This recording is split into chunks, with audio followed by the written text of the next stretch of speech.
Although the High Human Queen and her followers had been making big moves since the beginning, the other two deviant human races weren't doing as good when it came to the industry. The Blood Fiends, for example, lived in a rocky valley that contained numerous caves suitable for living. Since they were relatively comfortable, the thought of looking for a better home didn't even cross their primitive minds, talk less of building one. The barbarians, on the other hand, were simply atrocious.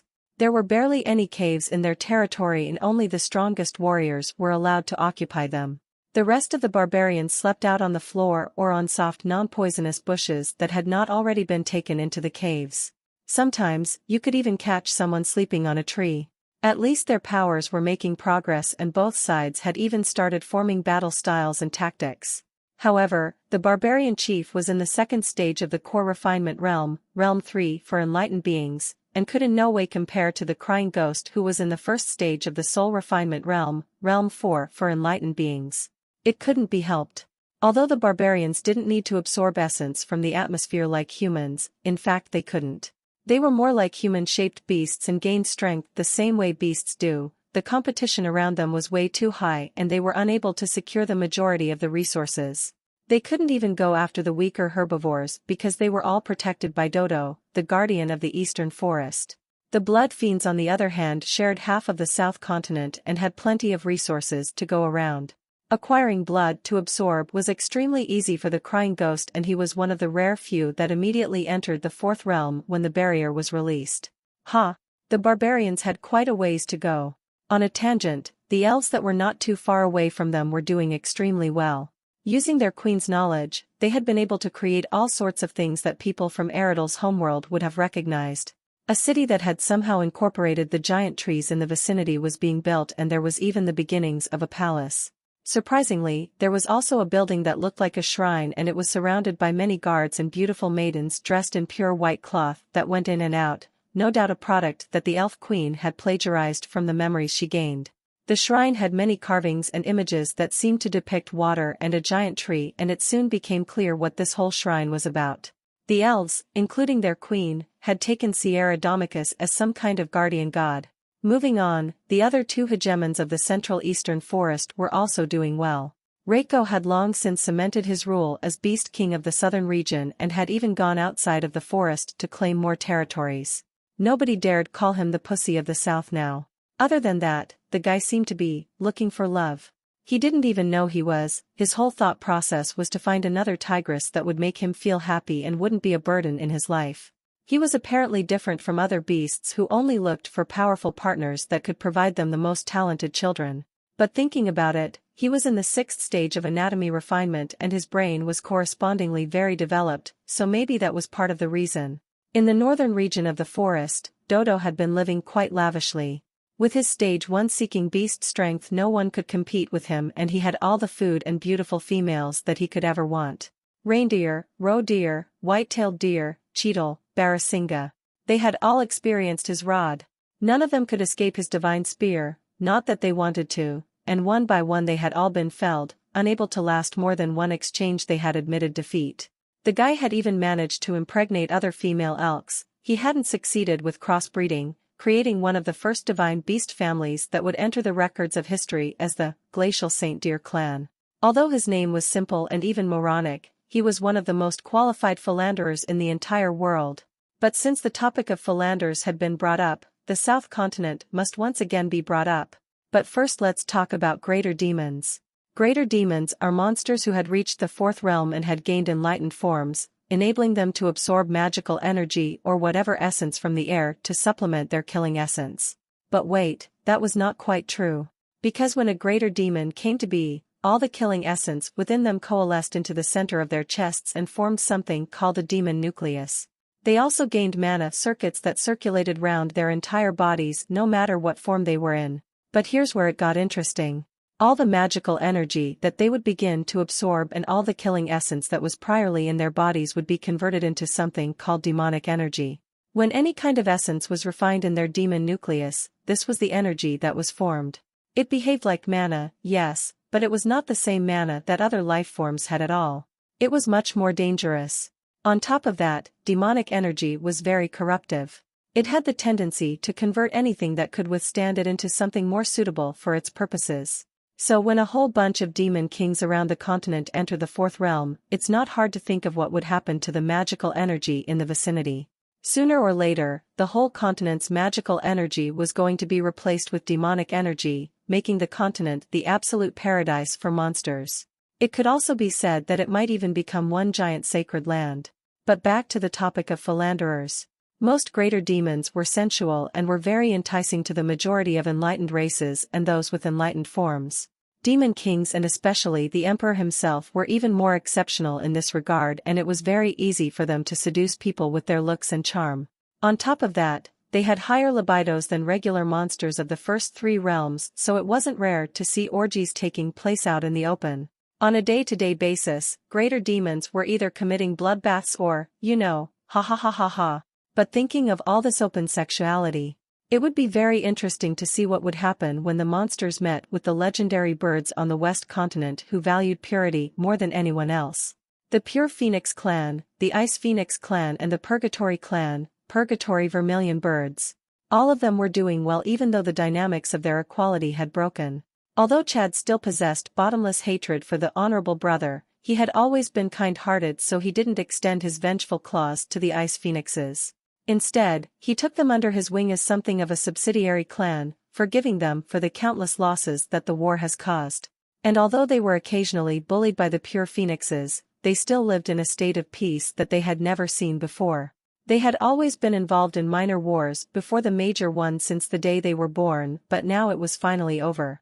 Both clans combined together were able to achieve enough power to rival the dangerous Purgatory Clan, so a ceasefire had been formed once again. It even looked like friendly relations were beyond the horizon. Everyone around the whole world was making big moves, but there was something that could absolutely not be left out. Something that was more active than anyone else. Something that should never be forgotten. The system itself. Roughly 400,000 kilometers from the planet, an entity that had been forced into existence heard the very first words of its life. Ding! System announcement. You have received the Iridius system as a gift from the Iridius world. The Iridius system has been designed to help you in your progression and path to power. Please check status. A various set of sounds rang out in the mind of the new entity before it even had the ability to think. Ding! Congratulations! You have gained the common language. The equivalent of a question mark formed in its mind, because it couldn't understand a single thing. But before it could think any further, symbols, sounds and matching meanings flooded into its mind like an avalanche. They consisted of things that the entity could not properly comprehend just yet. It had just been born and was just beginning to grasp self-awareness. It didn't even have an understanding of existence itself, talk less of a bunch of words that had forcefully entered its mind. But what were these new things floating in its head? It didn't know. But there was nothing to do. It must think. 5 minutes later.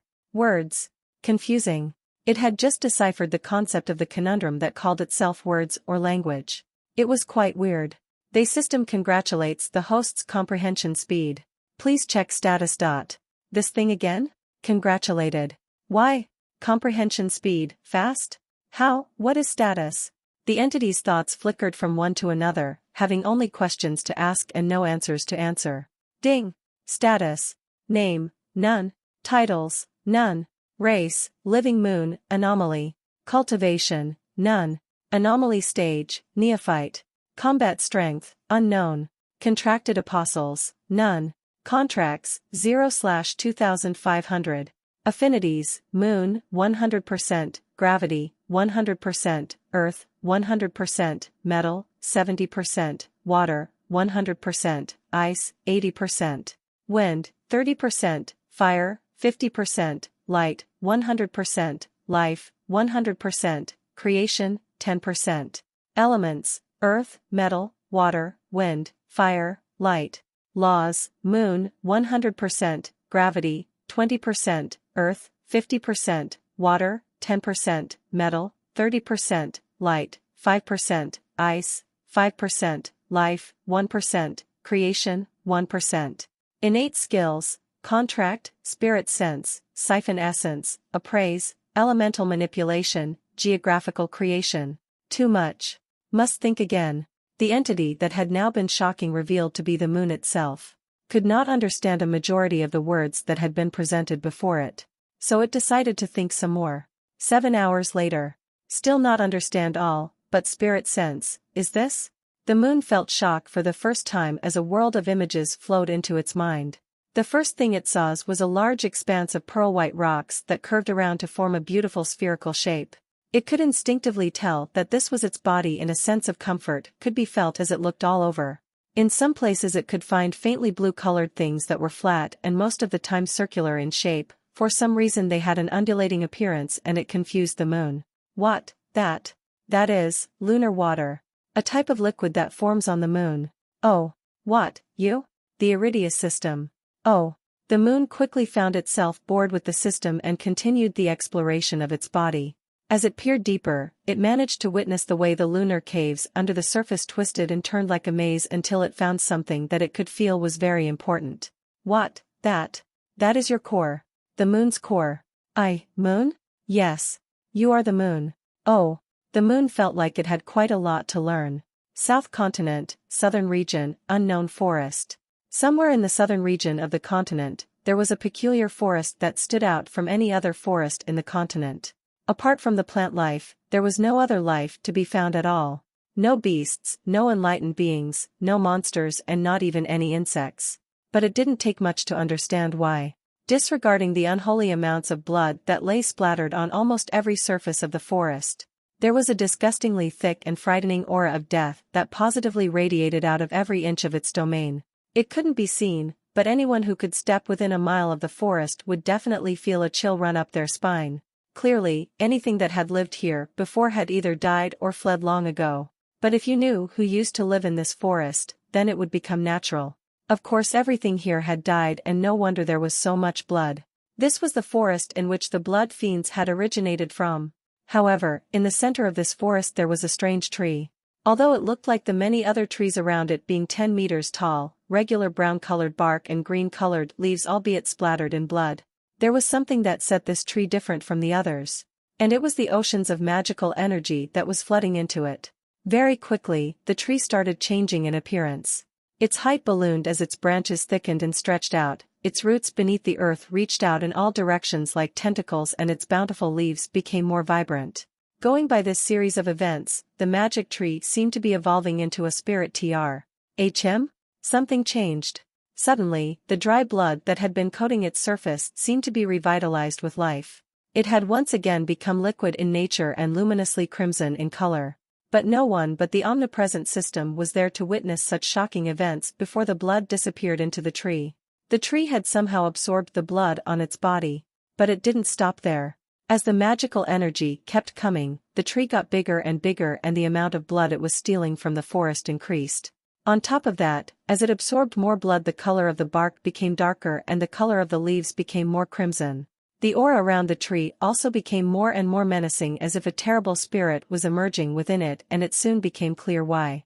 Not only was the tree absorbing the blood around the forest like an insatiable black hole, but it was also absorbing its aura as well. What was happening? 10 minutes later. Eventually, the blood all around the forest had been entirely cleared out, and even that terrible aura was gone. The forest had once again become a beautiful force of Mother Nature. But if anyone was to walk into the depths of this forest, may the gods help their soul. Sat in the center of the forest was a blood-curdling 250-meter-tall tree with mahogany-colored bark and scarlet-colored leaves, along with a powerful soul that was very, very different from other spirit trees of its kind. Its aura billowed out in terrifying waves that possessed a clear desire for blood and the intelligence of a being that possessed unmistakable self-awareness. Ding! System announcement. You have received the Eridel system as a gift from the Eridel world. The Eridel system has been designed to help you in your progression and path to power. Please check status. East continent, western region, unknown mountain range. Slap bang in the middle of an inconspicuous mountain range was an unsuspecting volcano of gigantic proportions. Copious amounts of smoke continuously billowed out of its top, but it had been like that for many years. All the beings in its vicinity had long ago lost their wariness and continued to do the best they could for their future generations. But that's how things used to be. One day, the strange but harmless mountain that had stayed the same since the day they were born had undergone ground-shaking changes. It suddenly started absorbing dreadful amounts of magical energy as its size shot up. Its innocent gray color darkened to charcoal black whilst horrifyingly hot red-colored liquids exploded into the sky with wrathful grace. Anything that was unlucky enough to be in its landing spot had turned into ash. The other mountains in the range were affected and they too started changing with the ones closer to the volcano, which they identified with help from the system, becoming darker and taller. Only the mountains on the outskirts of the range were left unaffected. But eventually things calmed down and all the beings in the vicinity had either fled or died. There were still crazy amounts of lava all over the place and even more still flowing, but if you had basic intelligence and avoided the glowing hot lava, which they identified with help from the system, that you could feel even before you saw, then things were relatively safe. Soon, the more bold and intelligent creatures were attracted to the volcano's ambient magical energy that kept rising every day, and thinking that their beloved homeland had turned into a cultivation haven, they crept closer and closer to the volcano. They all had varying limits that they could withstand because of the unbearable heat, with no one being able to touch the actual volcano, but there were some that got as close as the third circle of mountains that surrounded the second circle of mountains, first circle of mountains and the volcano itself. There are 9 circles/rings in total. When magic stones filled with lava or earth essence started spawning, they all rejoiced, although no one had the lava affinity and were therefore unable to absorb the lava essence if they didn't want to end up getting hurt. As beings born in the mountain range, most of them had an earth affinity and were fully capable of absorbing the earth essence from the magic earth stones. A racial war for monopoly had quickly begun, but it ended just as quickly as it started. The fights had become pointless with more and more people arriving, and with such a treacherous war zone, lava everywhere, dying was too easy. So they advocated for peace, and so long as they were within the range, no one was allowed to kill. Everything was going well. Breakthroughs were occurring every day and more beasts were gaining earth-aligned innate skills. Some even evolved when they crossed over a realm, and this was all in the matter of days. But then things changed again. Out of nowhere, the creatures that they had looked down on the most, the weakest kind of life form that barely even qualified as beasts, the most unsuspecting and useless type or race on the planet, started slaughtering them. They were on average, 0.5 meter tall and 1.5 meters long. Their bodies were split into 3 sections consisting of head, thorax and abdomen, and they had 6 legs, 2 antennae and a pair of jaws, also known as mandibles. Their charcoal-like bodies looked suspiciously like the volcano that they had been praising all this time, and even more suspicious were the visible veins filled with glowing lava that streaked over their bodies. The only normal thing about them were their black compound eyes that looked in every which way with obvious hunger. They were ants, an insect subspecies that was supposed to be one of the weakest and most useless beings on the planet. And yet here they were, digging out of the rocky ground that no other being, to their knowledge, were able to so much as dent like it was nothing, and killing everything in sight without discrimination. They shot lava out of their mouths, bit down on necks with crushing jaws, and stabbed through hearts with razor-sharp legs. Even though there were only tens of such ants, hundreds of carcasses were dragged back into the tunnels. If someone were to gather the collective thoughts of all the beings on the mountain range and refine them into one, it would sound something like, what the fuck? West Continent, Center Region, Unknown Mountain. Status. Deep into the depths of the West Continent, a peculiar existence made a prompt for its status page. Ding. Status. Name, none. Titles, none. Race, living sun flame, anomaly. Cultivation, heavenly flame. Anomaly stage, neophyte. Combat strength, unknown. Contracted apostles, Leanda. Contracts, 1472/2500. Affinities, sun, 100%, fire, 100%, light, 100%, life, 100%. Elements, fire, light. Laws, sun, 90%, fire, 100%, light, 100%, life, 21%. Innate skills, contract, spirit sense, siphon essence, appraise, fire manipulation, light manipulation. My comprehension of the laws of life have increased, but it is difficult. It has been a week, and it has only gone up by 1%. Disappointing. But I have made progress on the number of contracts. That is good. A giant golden ball of fire surrounded by nothing but ash pondered on its progress since its birth 1 week ago. This used to be the only heaven-ranked flame in the world that rested inconspicuously at the top of a mountain on the West Continent. It had a startling affinity with the sun and was very powerful. Back then, its presence had been completely concealed. Even if someone were to walk within 1 meter of it, they wouldn't have even sensed it, talk less of seen it. This was the self-defense mechanism that all natural flames of the heaven rank and above had. It was fallible and could be seen if someone coming close was too powerful, but not even fourth realm beings were good enough, so the heaven-ranked flame had been safe all its days. But alas, something had disturbed it, and it had become something else, something completely different from any of its kind, something that would cause entire galaxies to wail with fear because of its existence. It had become an anomaly. But it was also in its fledgling stage and very visible. Its awakening as an anomaly had stripped away its concealment and reduced everything in the surroundings to ashes. At the time, it didn't know that it was in possible danger and planned to continue its days of nothingness with more nothingness. It had gained a fully sapient soul, yes, but it was a soul that was empty. Desires and emotions had yet to form. But the system had informed it of the contracts and encouraged that it found some life forms to protect it while it was young and unable to defend itself. So it did. The heavenly sun flame gave a glance at the over 1,000 humans that went about doing their business. They had golden hair, golden irises, and powerful auras that were perfectly aligned with fire. Most of them had smiles on their faces and would look back at the sun flame from time to time with reverent gazes. However, 5 meters in front of the sun flame was a woman that sat cross-legged with closed eyes, clearly meditating. She was a woman of ethereal beauty with a perfect face that carried a wild charm, a curvaceous figure that tantalized the eyes, and long golden hair that seemed to be made from the silkiest of materials. As if she could sense the heavenly sun flame looking, she opened her eyes to look right back with an expression that was colored in startlement, but unlike the other humans behind her, her eyes were completely gold and glowed like the sun. She abruptly scrambled to her knees and pressed her forehead to the ground in a manner that was similar to the way beasts prostrated themselves, letting out a heavenly voice and saying, "Your humble servant, Leanda, awaits your orders." In the presence of her lord, Leanda couldn't help but shiver with awe. She still remembered that fateful day not too long ago when she and her people had encountered the Lord.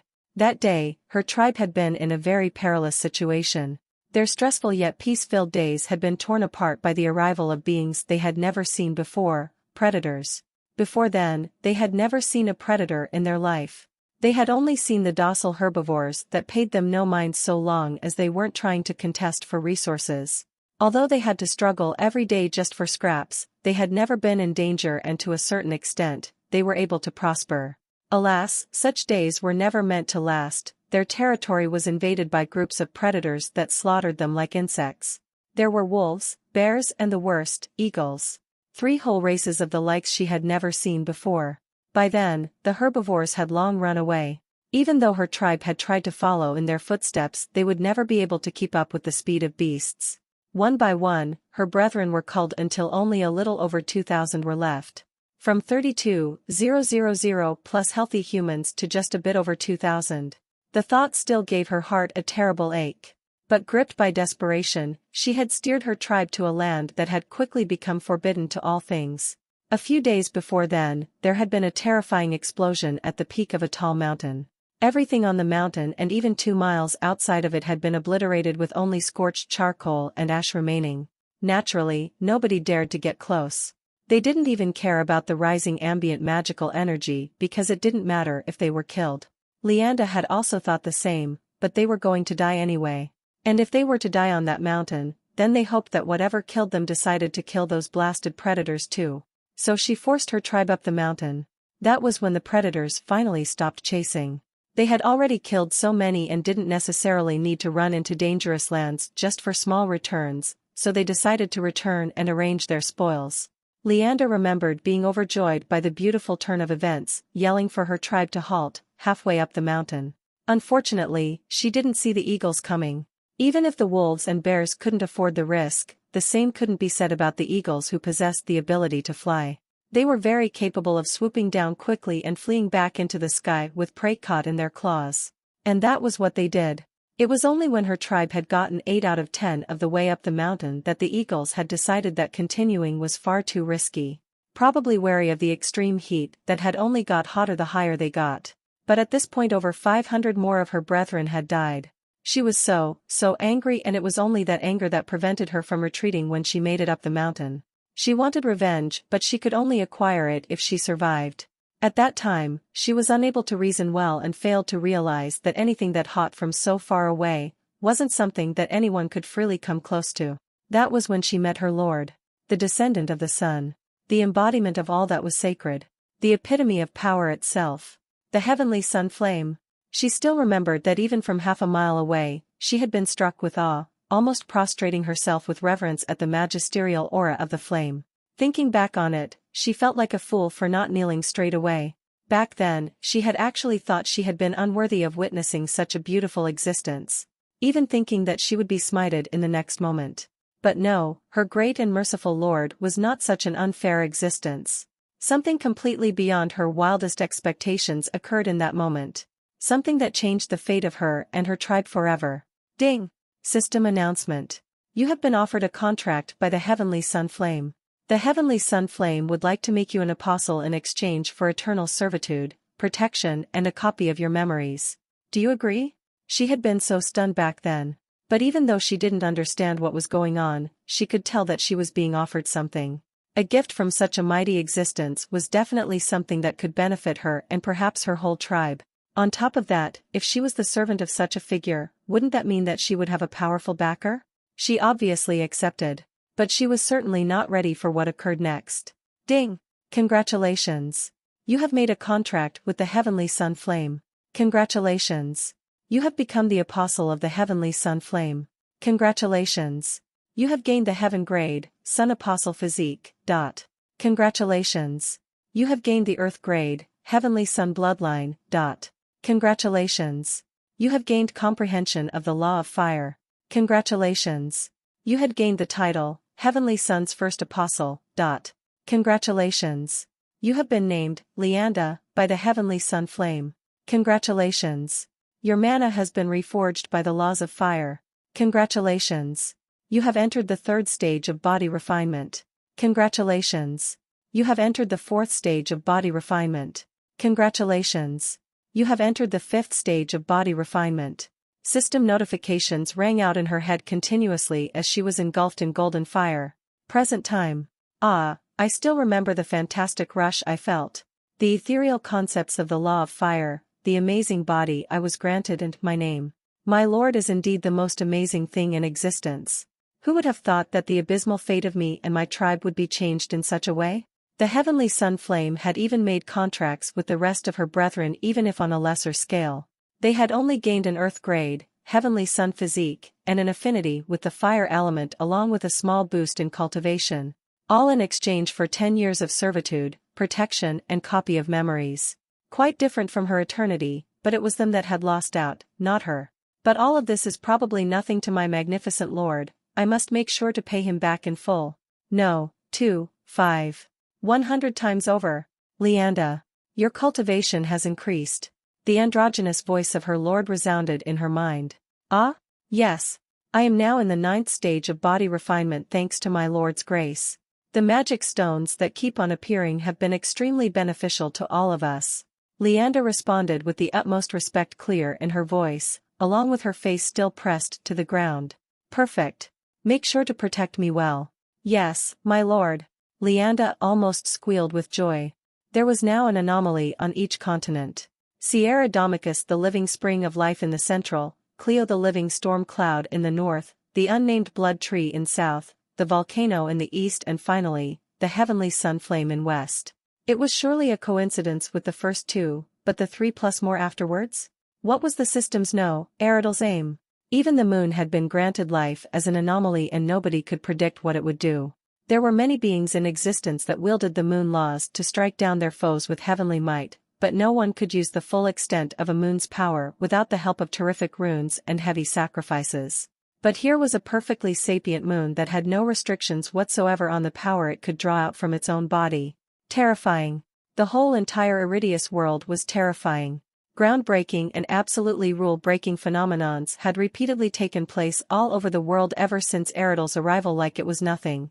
A whole new racial faction called monsters that had never been seen before, tribulations that purified and even enhanced the potential of cultivators, beasts that could gain humanoid forms along with the ability to absorb essence from the air, every object that could passively absorb magical energy, trees, herbs, ores, etc., already being in their first stages of cultivation, treasures that could make other worlders turn green with envy, alternative realm evolutions, celestial beasts, that possessed untold powers, anomalies that could use the world's ability to form contracts. Too much.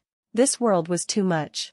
The impact that the world would have on the rest of the galaxy was unknown and no one was aware of it. Time continued to flow and the world continued to grow. The magical energy on the planet was soon going to reach saturation and everything would explode once more. A new dawn was nigh. Central continent, Eastern Forest, City of Elves. 3 months later. Within an intricately designed building, a being of transcendent beauty and imperial grace sat upon a throne with a pensive look on her face. She had smooth green skin clear of blemishes, fully white eyes that glowed like stars, long white hair that rested softly against her ankles, perfect white lashes that graced her eyes, an alluring figure to tantalize the senses and the most perfect face that exceeded mortal imagination. She was the Queen of Elves. Titania sat upon her throne with one leg crossed over the other, pointing delicate toes towards the ground with her face resting peacefully on her fist.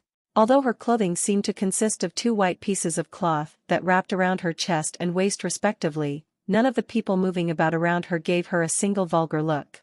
Clothes had been prevalent long enough that the idea of them coming off was much more interesting than it used to be. And yet, the queen only received gazes filled with reverence, adoration, or fear. Nobody dared to blaspheme the queen. They had learnt that lesson long ago and they were unwilling to pay for another one. Titania gazed into the floorboards of her new palace absent-mindedly. Worries for the future had been blossoming within her heart for a long time now and they had refused to stop. She couldn't stop thinking about the rising ambient magical energy that had recently begun to feel compressing, and her conversation with the Lady of the Lake, Sierra, that she had a few days ago. Back then Sierra had informed her that the world was at a tipping point and was bound to evolve in any moment, and even though she couldn't understand how a world could evolve, she was very apprehensive. She still remembered the day that magical energy first appeared. It was like a blessing from the heavens when everything glowed with profound life. Comparing the world with magical energy to the world without it was like comparing a colored image to a black and white one. Alas! Even more memorable than the scene of trees shooting up into the air and varying beasts growing into new forms as they evolved, was the absolutely apocalyptic series of events that happened before it. The unholy rage of quaking earth, lightning bolts that stole lives like thieves in the night, sundered mountains that collapsed like sand, yawning seas that rearranged landscapes. Titania shivered at the memory of it. A lot of life had been lost that day and she was afraid that the second coming was close. "Is something wrong, my queen?" came the familiar voice of a male on her right. On her right was a man that sat on another throne. His throne was made from the same beautiful wooden material that hers was, but it was smaller and less designed. The man himself had healthy white skin, intelligent cerulean eyes, black shoulder-length hair and a slender but muscular figure. The gaze on his handsome face was soft and intimate but tinged with a hint of worry. He was her husband, Alan. And by virtue of being her husband he could be considered the king of elves, but it would be more accurate to call him the queen's consort than the king. Introduced back in chapter 25, Status of the Central Eastern Forest. Everybody and their friends knew that Alan was nowhere near as capable as the queen. Although he was indeed the next best, being the most talented elf after her highness, he was inferior to the queen in every way possible and thus not eligible to hold the equal title of king. The concept of politics hadn't even finished gestating, so there would be nobody calling him king just because of the fact that he was married to the queen. Only might makes right. "I am fine, Alan." Titania looked at her husband with a tired look. She was so occupied with potential problems and managing the elves that she rarely had the time to pay her husband any mind these days. Alan's eyebrows drooped with sympathy. "My queen, may I suggest dash?" Boom! A resounding boom echoed throughout the world without warning, shaking the earth in its entirety and damaging the ears of all its residents. Titania, Alan and the others pressed their hands to their ears in pain as dizziness threatened to overwhelm them. It was a completely new feeling and it terrified them. Looking at each other they could see matching sets of wide eyes contorted in fear and paler skins moist with sweat. "What is happening? My queen? Are we under attack? Your Majesty," they screamed out to each other, but it was futile. They couldn't hear a single thing and the blood-curdling sight of their mute companions only served to invigorate their fear. "Zzz. A feeling of terrible tightness and bone-tingling itchiness gripped their bodies as the magical energy around them started reacting chaotically. It was rushing about in every direction and growing in both quantity and quality like a tsunami in a storm, creating an unbearable pressure that tormented the residents. As darkness began to consume their visions, they couldn't help but begin to feel despair. What was happening? How could this be possible? Are we going to die? Is this all we amount to? Thoughts of imminent death and destruction corroded their minds, frightening each other with their pale faces and wild eyes. Titania gritted her teeth as she repeatedly tried to harness her mana only to fail again and again. Her mana had been circuiting around her body on its own and she was, much to her frustration, unable to affect it. Fear shone in Alan's eyes as he looked desperately at his wife, hoping that she would somehow save them all. Alas, nobody would be saving them and one by one they collapsed, unable to withstand the increased pressure that the ambient magical energy was having on their brains. Thud, thud, thud. Titania's last sight before she fell unconscious was the sight of all her people slumped against the floor, helpless and defenseless. She had tried so hard and yet she was unable to save them. Unable to protect her people from danger. It hurt. She could only hope that this was somehow a procedure of the world's evolution and that it was not death that they faced. Please, was her last thought as a tear slid out of her eye. The world went black. Eridel surveyed his world whilst simultaneously activating the incomprehensible runes that were written on his core. These runes were the new rules that would assimilate with his world when they were absorbed. The soulmate laws, for example, were written there. Soon, they would slip in and disappear. He had already completed most of the runes, that could be edited at any time, and could have activated them earlier, but he wanted to see if something would be different if he activated them when the world was evolving. He was certain that nothing would go haywire because that was drastically unrealistic. The worst thing that he could imagine possibly happening was the runes being agitated and consequently destroyed. But, is this normal? Eridel used his spirit sense to see through underlying effects of the world's evolution. In fact, he was focusing so hard that he was seeing straight through the flesh and cells, looking at atoms beneath. He didn't want to miss a single thing. The world shook violently and all essences in the world were reacting crazily, growing in quality and mutating if possible. The North and South continents were changing the most. Not only were they growing in size, but the nature of their ambient magical energies was changing very quickly.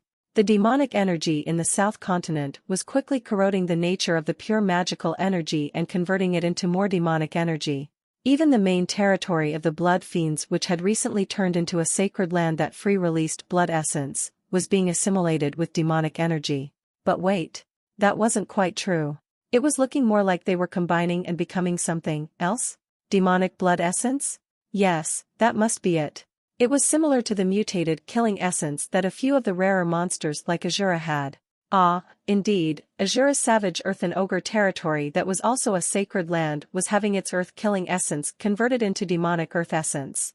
Luckily, this didn't mean that every residential monster was going to be able to wield it.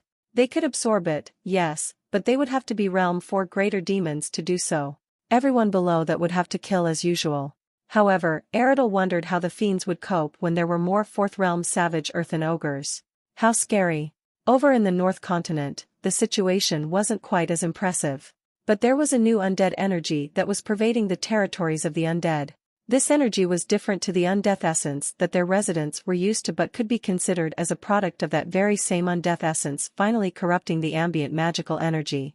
The sacred or rather cursed land where the original undead resided was an eldritch mess that released all sorts of corrupt essences, which was no doubt the result of the abomination's presence. But, that didn't really affect the ambient magical energy flowing in and out like the demonic energy in the Demon King territories did. Now it was. And it was doing it very quickly. I must say, it's looking pretty hopeless for those two kids. Eridel thought as he looked at the twin stars of hope. If the entire continent's magical energy converted into undead energy, then they were finished. Even if they could keep their own lives, their mission to save the continent or at least preserve the lives of humans was doomed for failure. But it wasn't the outbreak of all this magical energy mutation that was getting Eridel worried. Nor was it the perilous situation of the humans on the North Continent. Nor the shaking and rumbling of the world or the splitting of certain landmasses that were growing into small continents on their own. No. All of those crazy sceneries were like horses grazing on grass compared to what was going outside of the world. God. I'm finished. I have 2 announcements to make. First announcement, I've created a new Discord server that will soon host all the books and games. Yes, I'm a game developer, that I'll be creating and would like to invite you all to join. As I've been writing this book, I've also been making a game based on the book on the ever so popular Roblox platform called Eridel World. It's in its beginning stages and you most likely won't find it because it's private, but soon, you'll all be able to play in the world created by Eridel. But first, join the Discord so you can get all the news. Oh, I'd also like to mention that everyone who joins within a week from now will get the Ancestor role, so don't dilly-dally. Here's the link that you can use to join the Discord. https://discord.gg/tgvrns7vkn. Second announcement, I'm in an important moment in my education and will be spending a lot of time focusing on that, so I won't be able to release as many chapters. But if you want to get my attention for whatever reason, your best bet is Discord. And also, thank you all for the support you've given for this novel. I've always been a person good at working alone without any kind of support in any way, shape or form. I'm the monarch after all, hee. But I can't help but feel gratified and boosted by the enjoyment that you express in the comments when you read my novel.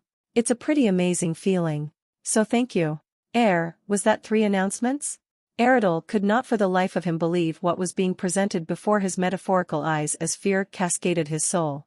Floating ominously above his ever-growing planetary body was a magic circle. A gigantic magic circle that was so interlaced with dizzying runes that just looking at it caused his mind to dull. He knew that if he dared to seek its truths, his mind wouldn't be able to take it. His powerful soul that had never been impeded before now lay helpless. The magic circle shone with a red light that gave the tumultuous world below an apocalyptic glow, and radiated an aura that was so terrifying that it caused Eridel's mind to shiver. But it was still growing. Its terrifying presence was encroaching much farther than Eridel could see, and yet, he could feel that it was still growing. The magic circle was missing its trademark cloud, but he knew what it was with a single glance. He invented its design after all. How could this happen to me? If Eridel was using his avatar, his body would have fallen slack. Never, ever, did he think that he would have fallen prey to his own tribulation rules. But how could this be? Eridel thought as he glanced at the tribulation above him. The magic circle was actually a red-colored tribulation circle that was patiently charging up its energy, waiting to strike him down with its full might. It didn't have its usual surrounding cloud, but Eridel wasn't about to be fooled by it. What was much more concerning was its red color. Gold, white, blue, red, rainbow. These were the 5 grades that a tribulation could use, and each one was more fatal than the last. The abomination of the north hadn't gone through its tribulation, but Eridel was predicting it would face 2 white tribulations and then a final blue one. And that was a being who, if not stopped, could grow to the point that it was devouring entire worlds. Eridel never thought he would be seeing a red tribulation today. No, he did not even think that he would see it in a million years. Nor did he think that he would be the target, or that he would have to bear a red tribulation on the first strike. This meant that if things didn't get worse, he would have to take on 3 red tribulation strikes. There was no if things were better, there was only worse. If fate thought that a red tribulation was going too easy on him, it was more than capable of giving him a rainbow one on the 2nd or 3rd strike. But how? How wow! Eridel roared out in anger for the first time in 2,000 years, his voice resounding throughout space like a primordial cosmic beast. Eridel quickly suppressed his emotions and forcefully cut off his voice before trying to run hundreds of calculations, but his fear of impending doom was getting to him.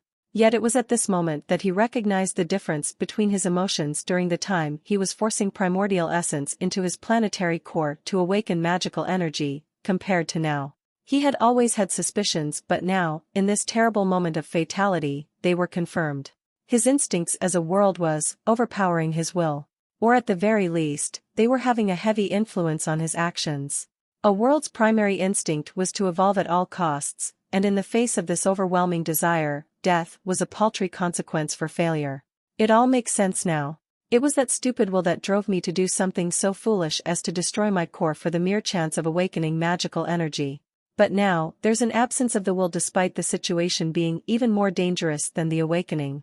I feel fear of death as most life forms do, but the desire to overcome at all costs is gone. Clearly, it was only my new instincts to evolve no matter consequence that drove me to such suicidal boldness. Not some kind of threat to my life. What a joke. Eridel felt daunted by these revelations but refused to let it stall him in the face of certain destruction. He wasn't just about to lay there and wait for death. Wait, could it be? It was at this moment that he remembered the moment that the runes written on his core merged inside during the start of his evolution. Could the world's evolution truly have had an impact on the effect of the runes? Even the runes that had already been activated long ago. Is this why I have been bound by the same rules of my residence? For an instant, the Iridius world shook even more intensely before returning to its regular quaking, as if the world had shivered. Did the runes become a part of the world's integral laws? What does this mean? Eridel wondered what this could mean for the future. What differences could his evolution have had on his other plans when a sudden thought came to mind. Why is it a red tribulation? This doesn't make any sense. How could I have used up so much fortune? I am a world and shouldn't even be able wait, is it because of my soul? Eridel's mind ran cold at the prospect of unknowingly using up so much fortune. In all this time, the fortune he had been using was so extensive that fate had decided that he'd pay back with a red tribulation. Unbelievable. How could I have been oblivious to so much? A sudden flash of a bright red light that snapped his attention back to the tribulation, and his mind was once more gripped by fear, but this time for a different reason. The tribulation had just undergone its first pulse, racking up the intensity of its aura and increasing the feeling of desolation that was oozing out in all directions. Eridel knew that if things kept on going the way it was now, he was going to have company. It was this thought that spurred him into action. Eridel withdrew his primordial essence to form a golden sea that crashed down on the tribulation circle like a tsunami. Nobody had ever attacked a tribulation before, and they were right to, because he knew that the tribulations had countermeasures and things could potentially get worse. But he wasn't willing to let anybody know of his existence just yet, and especially not in such a spectacular fashion. Gigantic tribulations weren't good for first introductions.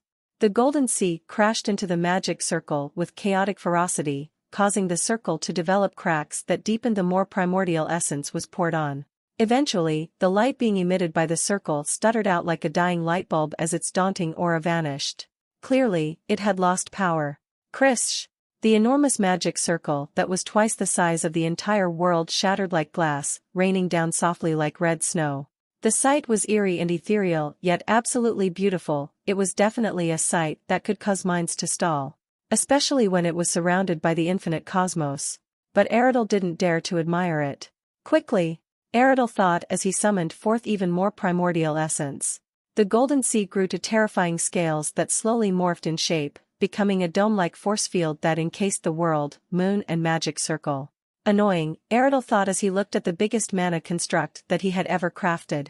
He couldn't help but feel frustration at the amount of primordial essence it had cost, because it had definitely tapped into his finite depths.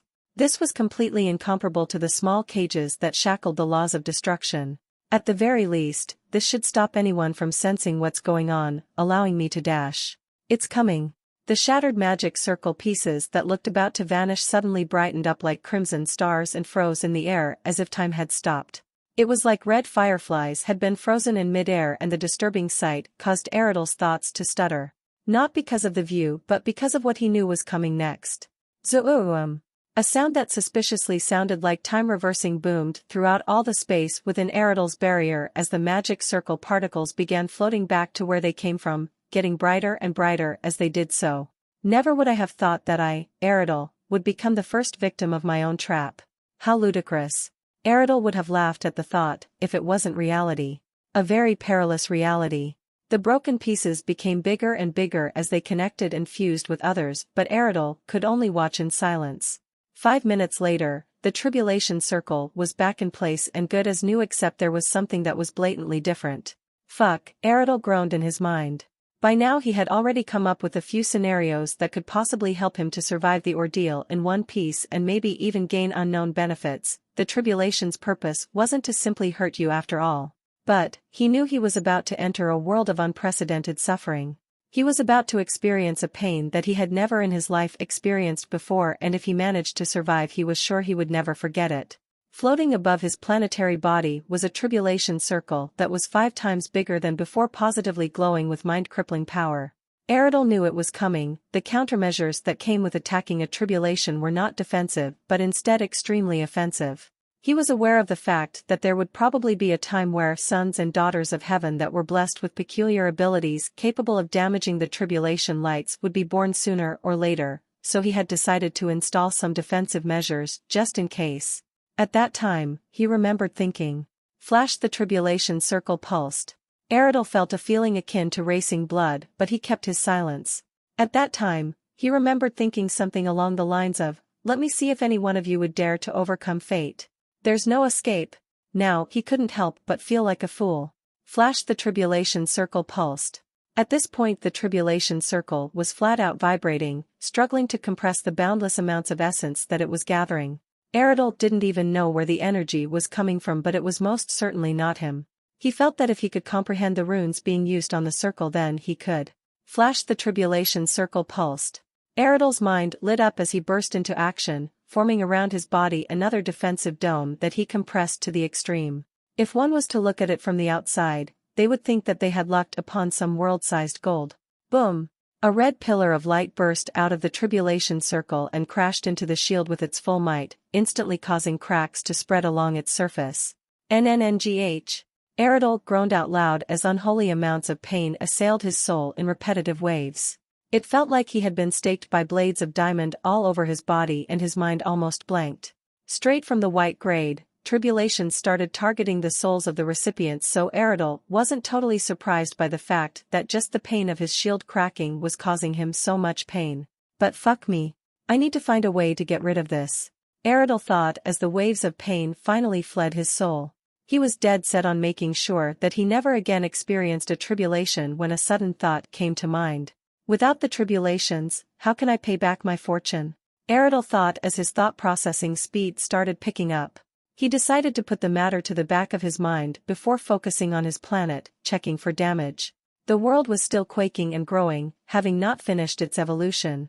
But everything was pretty much left unharmed, with all the residents still sleeping, even if most had blood leaking out of their ears. I'm going to need to heal them after this, Eridel thought warily. It could be said that he was the cause for their unjustified suffering, and he had no qualms about rectifying it. Eridel temporarily ignored the undercurrents of the tribulation's after effects and focused on the next strike. Even though he was still feeling raw from the pain, he felt that it wasn't all bad. In fact, he had already discarded the notion that he wouldn't survive the ordeal. He had suffered a lot of pain, but he wasn't truly damaged at all. Never mind. The tribulation circle completely tripled in size as it prepared for its second strike, drenching the world, moon and space in a red light. Its new size even forced Eridel to expand the barrier, wasting even more primordial essence so that the tribulation wasn't found by others. At the very least it was still in the red grade.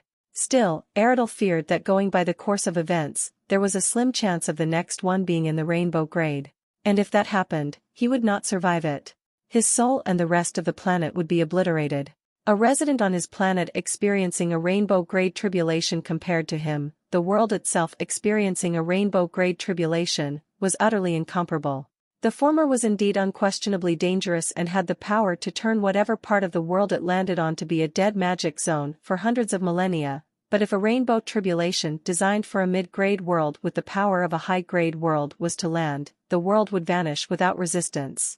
He knew of its power scaling and wasn't about to be deluded into thinking any sort of plan would help him if a rainbow-grade tribulation truly came for him.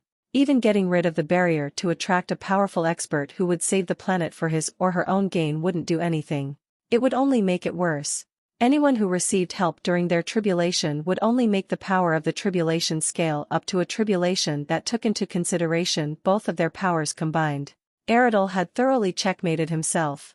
Eridel sighed as he dispelled his shield, preserving as much primordial essence as possible.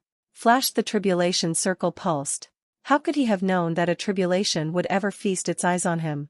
Nothing in his inheritance entailed that he could create a world's integral laws with runes. Not even all intelligence and mind power in the universe would have helped him predict this situation if he didn't even have an inkling of its possible existence. You needed to know or at least guess that something existed before you could even think of it, talk less of planning for it. Eridel couldn't help but feel frustrated. Flash, the tribulation circle pulsed. Could he have been too arrogant? Ever since the beginning of his new life as a word, he had been performing all sorts of groundbreaking acts one after the other that went against the norms of life. A lot of the things he had done had outright flipped reality on its head, creating unknown life forms, creating unknown cultivation systems, creating unprecedented enlightened transformations, and even allowing for the birth of beings like the abomination of the North to exist. He had been lucky enough in all this time that he had never suffered the consequences of his actions, and as a matter of fact, it was almost like he was rewarded for his oversights. Just look at Emperor Azura. Eridel had neglected the possibility of Azura taming all 4 of the Demon King armaments, and as a result, the Lord of all monsters was born. Over in the North Continent, Eridel had overlooked the possibility of a slime assimilating with the 2 Domicus treasures. Now there's a calamity great abomination just waiting to enact unpredictable feats. So far, his oversights just seemed to be creating more talented and powerful existences. It was almost like he had been extremely lucky. The world started ferociously trembling. How could I have been oblivious to the fact that I had been using so much fortune? Phuoc. How WWO, worlds will. Eridel's voice blasted out of the planet and resounded throughout space, only stopping at the barrier that he had created before bouncing back, causing even the moon to start shaking. Eridel finally realized that his instincts as a world were far more troublesome than he had initially thought. It was the will of a world to evolve no matter the costs. Cool, he understood that. But it was to the point that it had been hijacking his mind? Making him act irresponsibly reckless in his pursuit of evolution? Does this new body of mine not understand the repercussions of utilizing so much fortune? Eridel screamed, completely losing his cool in the face of possible slavery or death. Flashed the tribulation circle pulsed. Now look at what I have to face. Eridel said in a bleak voice that suddenly lacked emotions. A demonic tax collector of fate that has come in the form of a tribulation. A second bolt of scarlet light even bigger than the first crashed into Eridel's newly remade shield, nearly destroying it in an instant as cracks spread all over. It was obvious that Eridel had suffered a pain that was many times greater than before, but he didn't make a single sound. Not one single sound. It was utterly uncanny. He had clearly groaned in pain from the last strike, unable to withstand the pain that flared across his soul. So what I will not stand for this. The 6 words endlessly repeated themselves in Eridel's mind as he suffered the horrible agony of a counterattacking red-grade tribulation's second strike. The pain was definitely worse than before, but unlike before, his mind was completely clear. In the center of Eridel's mindscape that was filled with nothing but whiteness, a golden ball of fire was burning ferociously with the wrath of a sun.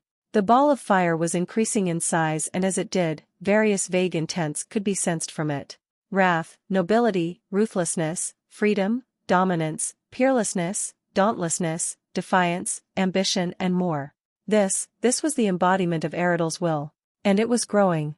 On the outside, the crimson glowing cracks that had been spreading over Eridel's shield like a virus eventually lost power, ending his suffering. Immediately after the shield was dispersed as if it too had lost power. But still, Eridel's will burned like never before as a new conviction was born in his mind. Innumerable calculations sprang up within Eridel's mind as he discarded and created new plans. I refuse to be reduced to a mere tool by my own body, and that is final. But first, I must rid myself of this pesky tribulation. Flashed the tribulation circle pulsed. Despite the huge increase in the tribulation's size, Eridel remained indifferent. His will impervious and unwilling to buckle before the might of his own creation. So long as a rainbow tribulation didn't appear, he would survive, he knew it. This wasn't just his newborn arrogance speaking either. He had already run the calculations and knew that even though this next strike would undoubtedly cause physical damage to his planetary body, he would survive. If a rainbow tribulation didn't appear. Flashed the tribulation circle pulsed. Despite the fact that he had created the mechanics of the tribulation system, he was unable to decipher the tribulation circle above him. The runes were incomprehensible and he was unable to evaluate them.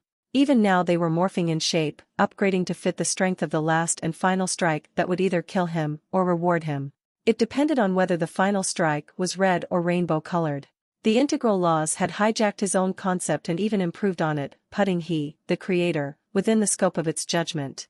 However, with his mind clearer than ever, he could acknowledge that if he had unknowingly lived to see the day that fate forcefully took back its fortune, he would suffer. Even if he cried a sea of blood for hundreds of thousands of years, or scraped at his own soul until all memories and thoughts ceased to exist, his sorrow would not end. A million reincarnations wouldn't be enough to wipe away his despair, and it would even pervade the rest of the galaxy like a curse. Who knows, his misery might even form a life, becoming an entity that would be infinitely more calamitous than the slime abomination. That was how crazy no, taboo the feats that he had performed on the Iridius world were. It matters not. I have, luckily, escaped what would have been my terrible fate. Luck, I'm beginning to hate that word. Eridel stared at the tribulation as it began making its final adjustments and secretly sighed. Even if the power of the tribulation had escaped his understanding, the intervals of the tribulations had not changed. It had roughly 5 seconds left for the last pulse and 2 more seconds for the final strike. There was no more time for an increase in grade. It would seem that it's not my destiny to die here, Eridel thought as he began to slowly count down the seconds. A rainbow tribulation would not claim his life today. 5. A loud keening sound could be heard from the tribulation circle as it continued to compress the last of its essence. 4. The tribulation circle trembled so violently that it caused the surrounding fabrics of space to undulate, some places even developing visible cracks. 3. Eridel prematurely summoned forth new shields, stacking 3 of them one after the other and emptying the last of his reserves for the first time in his life. Just 0.001 of his primordial essence was needed for Eridel to heal his planetary body the first time he took possession of it, and now it was all being emptied to resist a single attack. The reason he hadn't used extra shields in the previous tribulation lights was all for this moment. That goes to show how serious Eridel was taking this final strike. The worst and most judgmental strike. 2. The tribulation's aura became so intense that it caused even the barrier to vibrate, prompting to Eridel watch with rapt attention, looking for any. Boom. What? Eridel's core pulsed with fear as a loud explosion boomed throughout space with the intensity of the tribulation's aura shooting up to apocalyptic levels. The barrier developed cracks all over the place from the unbearable pressure and even looked like it would shatter at any moment. And as if to confirm Eridel's growing anxiety, 6 more colors had appeared on the tribulation circle, striking fear into his non-existent heart. The tribulation had broken through to rainbow grade. And it was marvelous. Its world-collapsing aura threatened to overwhelm Eridel's newly refined will within a second as its luminous multicolored lights flashed throughout space, painting the Iridius world in wonderful colors. A terrifying do-do-do-do-do sound could be heard as the tribulation's undulations repeatedly battered against the fabrics of space, causing spatial tears to rapidly appear. I'm finished, but I refuse to wait for DEA dash. Crack pff. A loud crack followed by an incomprehensible deflating sound was heard as the tribulation circle suddenly bulked, barely pausing for a second before it started shrinking in size. Its spectacular 7 colors reduced to the one red and the daunting aura collapsing. What? Eridel uncontrollably spoke out, befuddled by the series of events.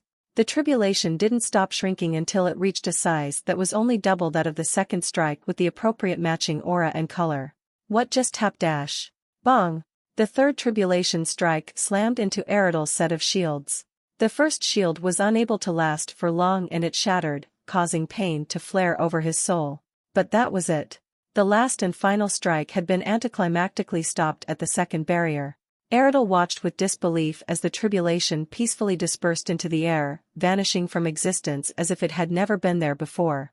For a moment he was in a sort of limbo, trying to grasp onto reality, wondering whether his senses had failed him or what he had just seen was really real, and not an illusion. But how could he suffer from illusion in such a situation? He would have been dead by now. Eridel quickly brought himself back together, preparing for any sudden change in the situation. Yet nothing happened.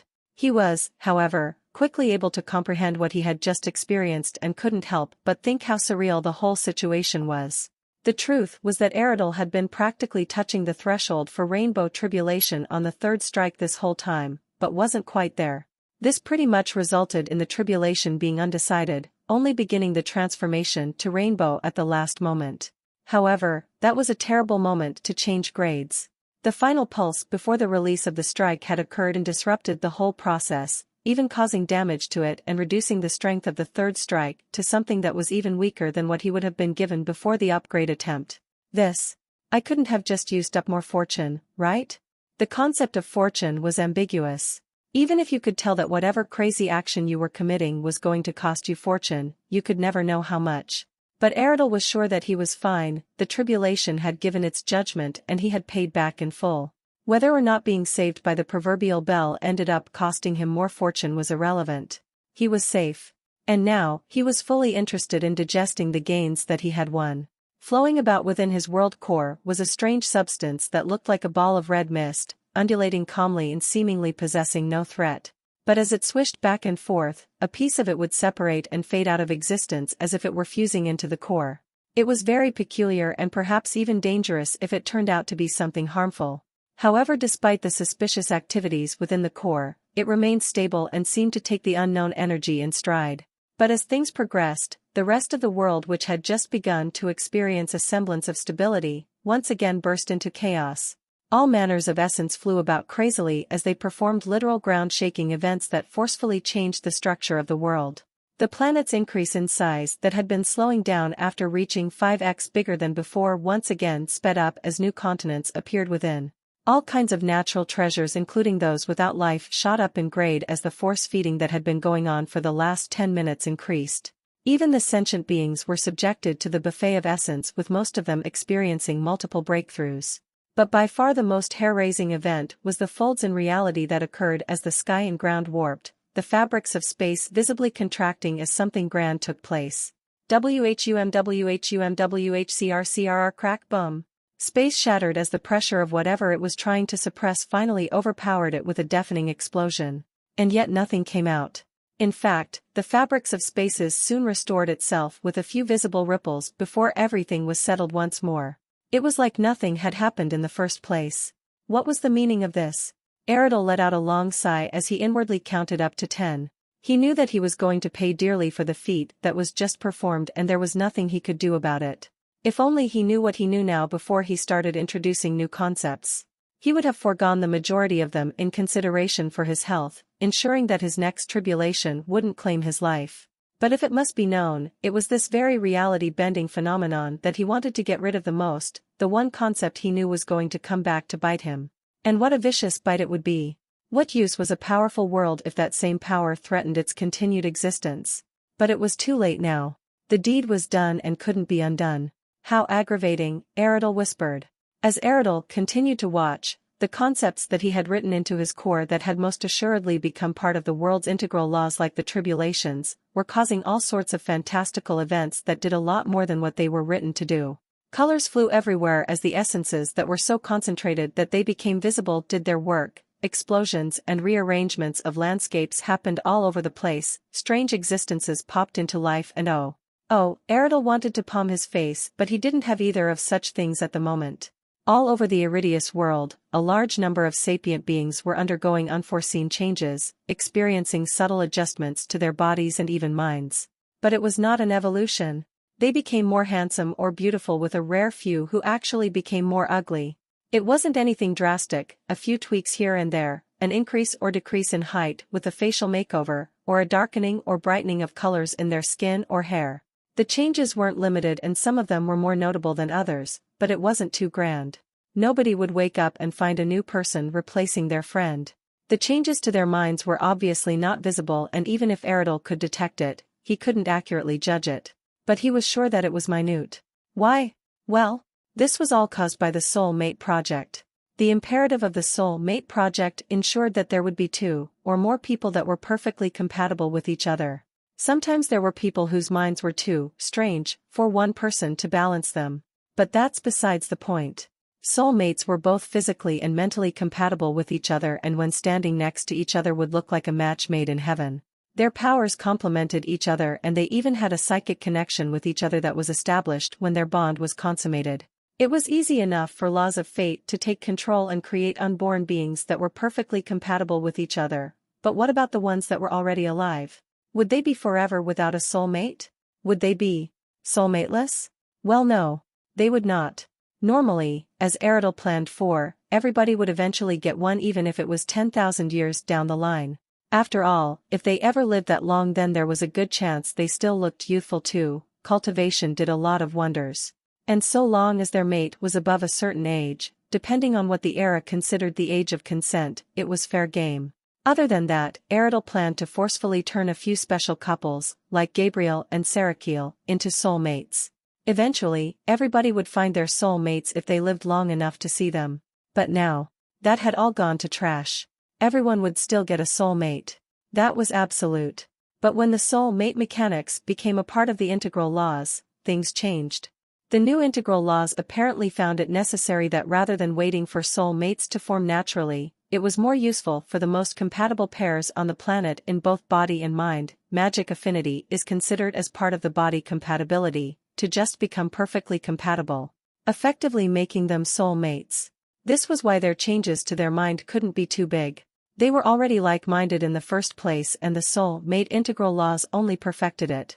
On top of that, they gained the fledgling psychic link that whilst useless before consummation, could still act as a slight guiding hand to find each other. However, a thing to note was that it wasn't compulsory for two soul-mates to consummate their bond. They could stay as platonic friends, if they so wished. But Eridel struggled to believe that a match made in heaven would see each other, be with each other for a long time, and still remain just friends. It was like having the tastiest food in the universe in your mouth, and not chewing for more than 3 minutes. Not impossible, but hard. Very hard. Unfortunately, there were some people who actually had nobody alive that could end up being their soul mates. They were well and truly alone. But one day, the mate of their dreams would be born. They just needed to live long enough to see that day. But though this was all fine and dandy, Eridel's plans had been tarnished. Again. There were a few pairs that Eridel wanted to turn into soulmates because of the benefits that would come from their union, for example, the birth of new hybrids. But that was now impossible with most of them gaining different soulmates. The soulmate links had been formed and they could not be carelessly severed. But now, some of his plans and predictions for the future that were reliant on two people becoming soulmates were destroyed. It was indeed an infringement on free will for Eridel to force two sapient creatures to become soulmates without their consent. But Eridel couldn't care less. They were not being harmed in any way and in fact quite the contrary, but furthermore, they would most likely never know that their ideal mate had ever been changed. With professions like seers in existence no scratch that, with the repeated miracles performed in the Iridius world, Eridel no longer dared to say the words never or impossible with certainty. However, nobody, not even Eridel, could imagine what their ideal mate was until they saw them in reality. So everything should have gone smoothly. Eridel sighed out loud once more. If anyone was awake they would think that ghosts had come into existence. But oh wait. Eridel focused his omniscient gaze onto two familiar people on the North Continent who were passed next to each other. It was a man with amber hair and a woman with lavender hair. Gabriel and Serakiel. Two people Eridel had very much needed to be soulmates. But the thing about these twin stars of hope was that they were actually not very compatible, or at the very least, the most compatible. Don't forget that these were two people that Eridel had found on the proverbial streets, nothing Eridel had tampered with, even with the inheritance he had given them. Normally, this would have been fine, Eridel would turn them into soul mates right after he was done creating their mechanics. No problem. The integral laws had different ideas. They had spun their magic without his consent, and hijacked all of his new inventions. Eridel didn't even know what changes could have been made to the Iridius system. But in regards to Gabriel and Serakiel, the new soul-mate laws had apparently found better suitors. At the very least, as someone that was extremely proficient when it came to the soul, Eridel was capable of analyzing soul-mate links and tracking who they were connected to. So who were the new soul-mates of Gabriel and Serakiel? Let's see. Serakiel first. Who's the lucky man? Oh, he's quite far dash. Eridel's mind staggered, almost short-circuiting before foolishly trying to see if there was another body hiding behind the one he was looking at. But of course there was not. Well then, how about Gabriel? Eridel thought as he forcefully threw what he just saw to the back of his memory. Completely deciding to wash his hands over the mess that fate and not him for once, had started.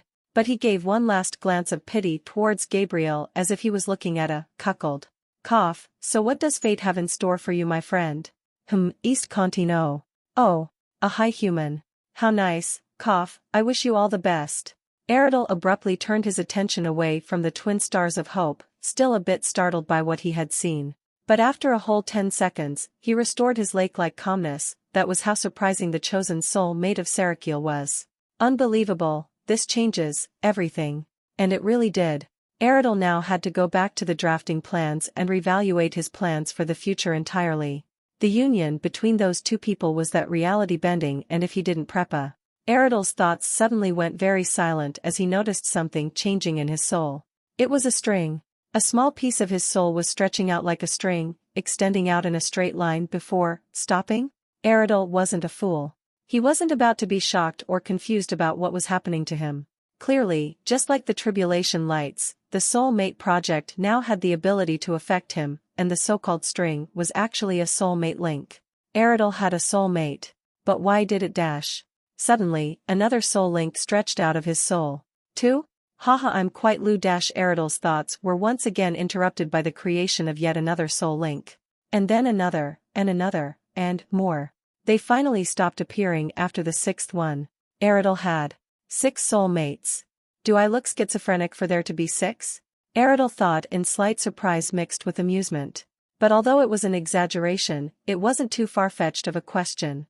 Soulmates always complemented each other, but if someone had more than one, it either meant that they had something similar to an alter ego, or they had other powers or traits that were either too special or too different to be left alone.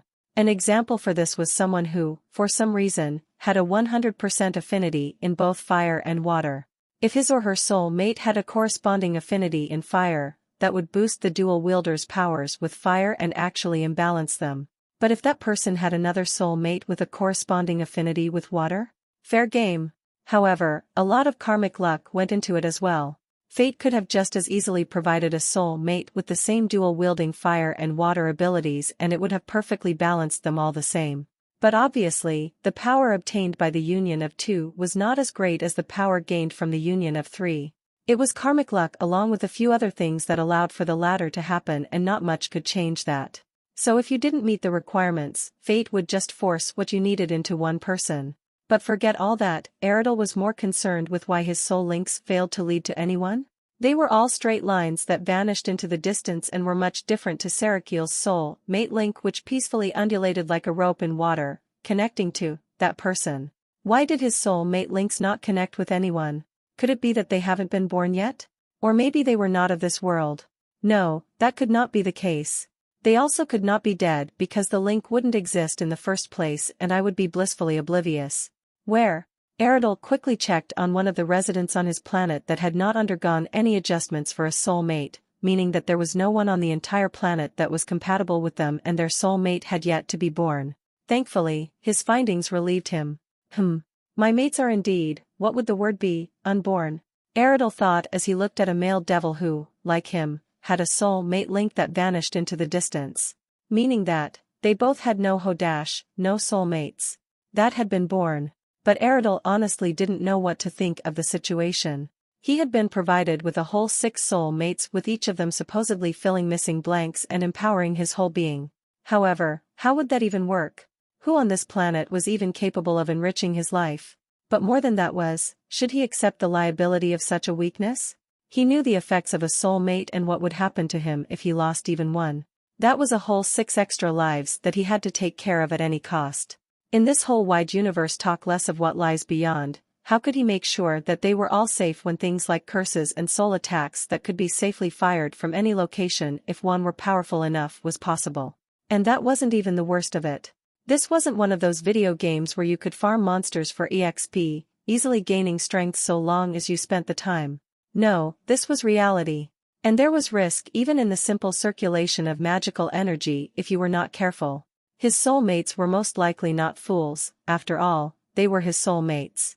How could they face problems with cultivating? There was even the Eridel system that assisted with such things, so they would most likely never suffer from the minor things. But Eridel couldn't help but feel cautious. Their lives, which he was sure he would not be able to forcefully control, would be tied to his own.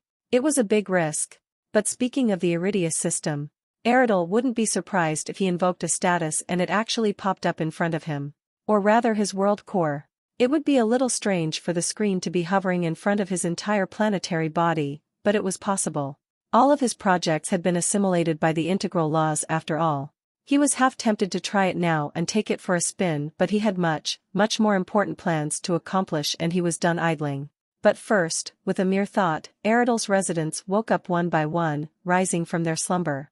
Most if not all were surprised by the change in environment and shocking increase of power, thinking that perhaps their almighty leaders had blessed them and performed shocking landscape rearranging feats. They also felt happier and brighter, as if something had changed within the core of their beings and they couldn't understand why. Some of the more social races like the phoenixes, elves and high humans even began a feast of celebration, praising their respective overlords for their grace and majesty. There were other forms of celebration too, for example the orgies that Dodo and the greater demons began performing. But it was overall a happy occasion across most of the world. However, there was one place that not only remained chaotic, but became 10 times more catastrophic than it originally was. The seas. When everybody in the seas had been knocked out, they had either floated to the top or floated to the bottom. Their magical nature prevented them from sleeping suspended in water like the regular sea life of low worlds. But this basically pushed them all together. When the sea dwellers woke up, they immediately noticed their upgraded powers and the increase in ambient magical energy. They even felt happier than before, just like those above the seas. But unlike those above the seas, rather than celebrating by eating with each other, they decided to celebrate eating each other. It was absolutely chaotic. With each of them thinking they were some kind of chosen one, chosen by some unknown power to rule the seas, they feasted on each other like never before. On top of that, the fact that they were all either at the top of the sea or at the bottom of the sea and consequently visible to everyone else, made it 5 times worse. Blood painted the seas red and it was completely unknown if and when it would ever stop. But Eridel didn't intend to do anything. Other than the creation of the first-generation sea dwellers and the help of the Iridius system, Eridel had really and truly left them to their own devices. In all these years following the birth of the sea dwellers, nothing had been given to the seas. They were born with nothing and they had nothing. Not even hidden treasures like the earth flames, evil eyes and Domicus treasures. Nothing. And yet, the average strength of those in the seas was much greater than that of those on the lands. The sea dwellers had been doing fine on their own and Eridel didn't intend to change that now. He wanted to see how far they could go without his direct influence. It was too late to stop certain other things. Thanks to one of the new projects he had launched on his evolution, he was sure that at least one of the sea dwellers would be affected. But other than that one being, the seas would truly have to make it on their own. Anyways, Eridel thought as he slowly turned his attention to a familiar eye-catching golden dragon. Numerous colors coalesced above the dragon mountain, forming the familiar form of Jonas, Eridel's avatar. The avatar floated in the air with his hair and clothes billowing softly, staring at the bustling dragons below with a keen glow in his eyes. It is time.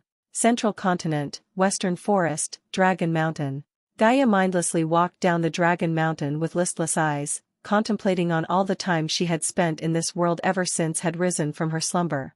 First was the ridiculous amounts of natural resources that made every location she laid her eyes upon look like a sacred land. Originally, she had thought that this place was indeed a sacred land because of the fact that she was in the dragon's territory. If the dragons were claiming the territory, then it meant that it was the best land around. After all, it was only natural for the strongest factions to claim the best lands. But when she had left the vicinity of the Dragon Mountain and toured the rest of the western forest, she knew that she had been mistaken. The forest was huge and no sacred land that hadn't lasted for many millennia was that big. This fact was only confirmed when the dragon's main territory, the Dragon Mountain and surrounding area, truly became a sacred land. Boy was she surprised. It was already reality bending for the ambient magical energy to rival that of a mid-world's ambient magical energy despite the world barely being a low world only 127 years ago. But when the sacred land formed by the supreme dragons and Dragon King himself was finally formed. Gaia sighed. The memory still caused her to fall in a daze every once in a while. But that wasn't even the most shocking thing that this world had to offer her. The enlightened forms that those that had entered the fourth realm had gained, this was secretly her most favorite surprise. The so-called tribulation that possessed the ability to purify, enlighten and empower you. The strange system that supported the progression of all life forms. The mind-boggling technique that allowed her to seamlessly assimilate another being's bloodline if the correct conditions were met, and finally, the most recent world evolution.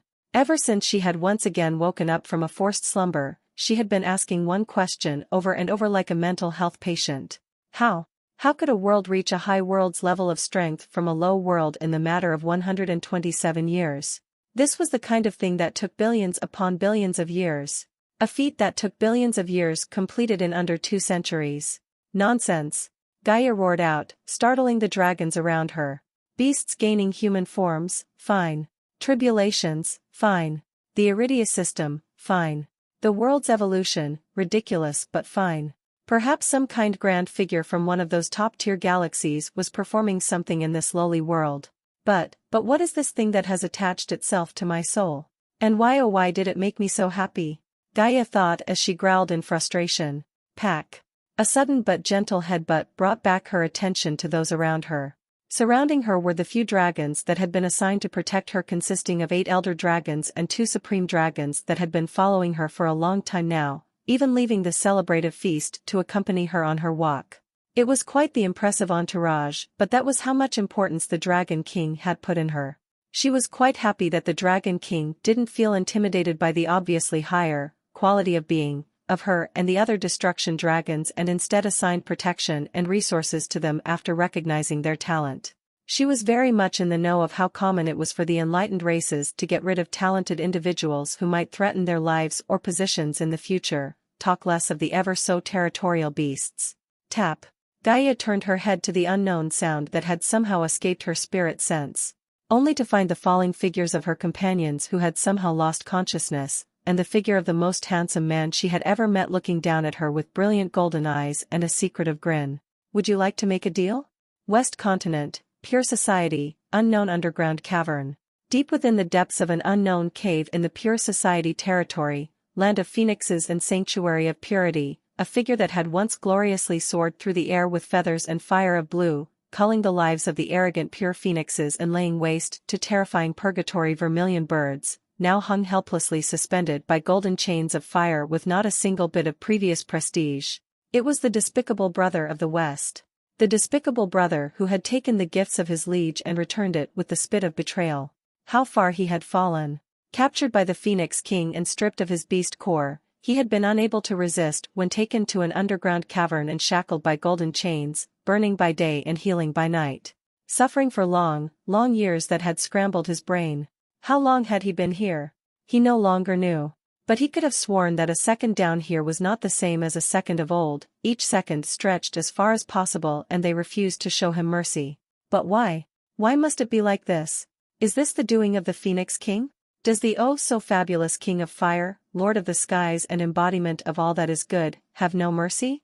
The despicable brother felt like bursting out with laughter at his own world play, one of the few things that he had been able to play with during his imprisonment. Unfortunately, or perhaps fortunately, his body had learnt different tricks down here. And one of them was to not waste energy. He needed it. It just so happens that bursting out with laughter takes energy. How sad. But he was used to it. As a matter of fact, he even felt like he was used to asking that same question. But surely not. He would remember such a thing. How could he not? This ridiculous sense of nostalgia, another scheme of the king? Does he wish to make me doubt myself? Pitiful. It doesn't seem to work, the despicable brother thought smugly. Even if he has all these strange powers that ordain him like feathers, he lacks the appropriate intelligence to properly use them. If it was me. The despicable brother's mood started to rapidly descend into a pool of darkness as his sense of nostalgia became a near physical thing. If it was me, I would not be in this situation. If it was me, I would have led the Phoenix race to true glory. Why is he the one with all the power? Why is he the one with all the majesty? Why is it that no matter what I do, I cannot compete? Why, why, why, the despicable brother screamed inwardly as his thoughts exploded into disarray. He had once again fallen into one of his moments. But despite his inner turmoil, his body on the outside was as still as a corpse. Head down and eyes vacant, it was really and truly as if he were dead. Furthermore, disregarding the darkness of the cave, the sun was out and the chains of fire burned to destroy and not to heal. And yet he was completely unresponsive. This was a testament of his long stay here and what his body had to learn to cope. Screaming wasted energy. Moving wasted energy. Anything that wasn't conducive to the continuation of life was a waste of energy. His body had learnt very well. What was I thinking of again? It was probably not important. No matter, the despicable brother thought with a strange feeling of being refreshed. It has been a long time since I last saw the Phoenix King. He must be having fun, basking in the glory of my grand phoenix race. Meanwhile I'm here. Dash. The despicable brother's thoughts once again dipped into a chaotic spiral. It seemed to be that certain thoughts about Chad would cause the fragile balance of his mind to keel over.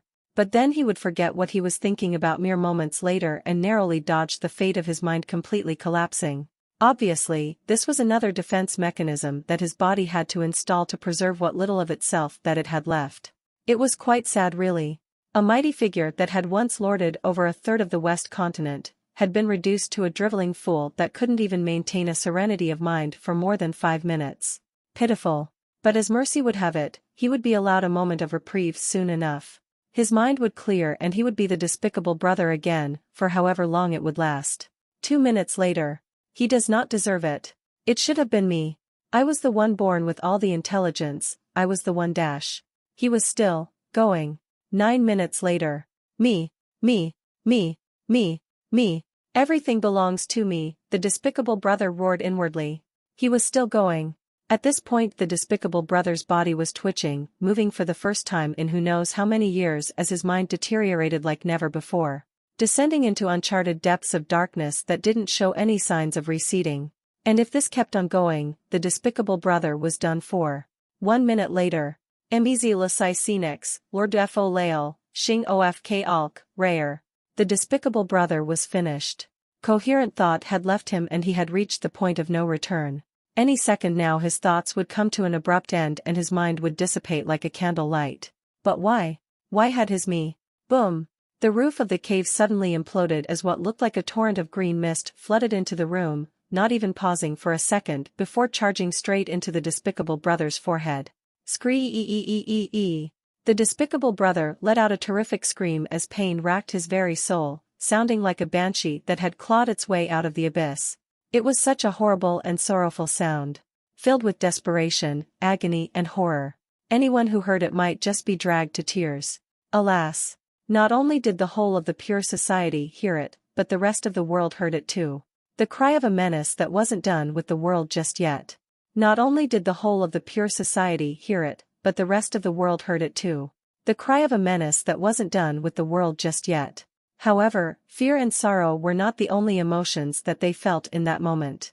As the cry of the likes that they had never heard before resounded through the world, gasps of fear and faces of terror sprang up like fleas in response. It was like the whole world was about to face an apocalypse that they couldn't defend against. But not everyone reacted like that. No, there were a few beings who, strangely, felt entranced. It was like something deep within them was being drawn towards the source of the cry. And the longer they heard it, the more their senses started to dull, eventually allowing themselves to silently slip into illusions. Their bodies fell slack and their eyes became vacant. However, each and every one of these people had their eyes turn into hair-raising green color that glowed like neon lights, radiating a dreadful aura that caused their nearby companions to jump in fright. Some even died then and there, unable to resist as their cautious companions took no chances and stole their lives. But for the people who were still alive, various scenes played out within their minds, fabricating all sorts of stories. Amongst them there were tales of vengeance, tales of triumph, and tales of conquest. They all varied and none of them were the same. However, the one recurring theme within these stories was that the main characters were certainly not good people. No, instead, they were envious. Very, very envious. One person, a tiger beast, dreamt of the mate of his senior brother that he had secretly been admiring in the real world. Only, in this dream he did not keep silent. Instead, he killed his brother and forcefully possessed the mate, not even questioning why he was able to succeed when both of those two people were much stronger than him. Things just happened to miraculously go his way. Another person, a sea dweller, killed all the people he was envious of within his illusions and eventually became the first sea emperor. Another person, a North Continent human, actually killed Sarakiel, somehow took all of her powers, united the North Continent and then took Gabriel as her mate, husband. Another one, a devil, somehow killed Emperor Azura, unified the South Continent and then jumped on all the dick she wanted. It seemed that as an ugly duckling, heavily scarred and mutilated, she had been unable to get some, so she was quite envious of those who could. Some of these illusions were crazier or stranger than the other, but without fail, they all met the same ending. Success. The victims of the illusions would satisfy their envy, and then And then a colossal beast with wings spanned across the skies would congratulate them. The beast with emerald green eyes the size of mountains would communicate with them, telling them how good envy was and all the powers that could be gained. A strange symbol would then float out of the beast's beak and sink into their foreheads, form a tattoo of the same pattern and grant them powers that made everything they gained look like trash. They would then open their similarly green eyes filled with reverence, and swear allegiance to the beast. The beast would then say that if they satisfied their envy in reality, everything would become reality. Which confused them at first. After all, whatever reality other than the one they were living in was there. But then they would wake up and understand. Some of them were disappointed. After all, everything they had gained in the illusion had been wiped away. It was quite saddening. But there were some who had their eyes light up with fervor as grins twisted their faces. They were not dissatisfied because they were sure that they could get everything back plus extra. Even if their eyes were back to normal, they were no longer the same. Sish. Boom. Thok. A few of them died just like that. It couldn't be helped, their companions were already tense when seeing such terrifying eyes, so when those creepy grins pulled up they just decided to hell with it. Prevention is better than cure. But as for the rest of the people who got out of the illusion, PTUA, they spat on the floor with anger. Kill Azura? Kill Sarakil?